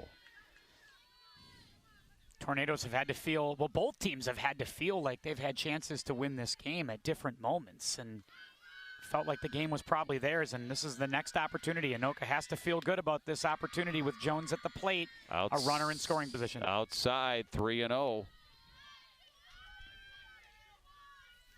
Jones came up with the bases loaded back in the 5th, popped out to first, came up with a big hit back in the 7th. 3-0 pitch, and she lines it into the gap. That's going to pass everybody all the way to the fence, and it's a game-winning hit for the Tornadoes. And Brooklyn Jones with a gapper into left center field. And the Tornadoes will win the game by a score of 6-5 in walk-off fashion. In a big come-from-behind win here in their home field here at Anoka High School, 6-5 your final. Just an incredible comeback by the Tornadoes, showing a lot of fight. They fell behind early. They fell behind again late. Down 5-2 in the bottom of the 7th inning. They were down to their last out, last strike. They find a way to tie the game, force extras, and then in the extras, they keep on hitting. Big hit from Brooklyn Jones, and the Tornadoes with a big spiritual uplifter there where they were able to get some hits, some timely at-bats, and win this game 6-5. That's a nice one, and again, the streaks continue as they have now won 2 in a row after losing 4 in a row, after winning 4 in a row, after losing 2 in a row. They just find a way to keep it rolling, and that's, again, a really positive bench from Coach Chesanowski's team. That's a really nice comeback win. Very, very nice comeback win indeed, as it's a 6-5 victory here for Anoka. Ness ends up taking the loss. She started, then came in relief, gave up the winning run in the 8th inning. She takes the loss. Meanwhile, Willette in relief. Strong relief appearance. 4 innings of long relief for Avery Willette. 4 runs, 4 hits, walked 1, didn't strike anybody, but she gets the win. Gave her team a chance to come back and get the victory. For Anoka, 6 runs, 10 hits, 1 error. They leave 8. And for the Royals, 5 runs, 7 hits, 2 errors. They left 5. Anoka improving to 6-6 to get that record back to 500, Tim, and 6-4 in the Northwest Suburban. Rogers falls to 9-4 and 6-3. And again, the first lead that Anoka has in the entire game comes in the 8th inning. Just again, an incredible performance, a lot of grit, great job by that girls team. Big win for those seniors. Willette came up with some big hits, as did Brooklyn Jones. They get things done tonight. Really, really nice job. Yeah, and those hits, 10 hits, all came in the final 4 innings, and the big game-winning hit, Brooklyn Jones. For everybody here at Anoka High School, everybody for QCTV, along with Tim Anderson, I'm Jim Erickson. Again, your final here today in extras in 8 innings. Anoka beats Rogers 6-5. You've been watching high school softball on QCTV Sports.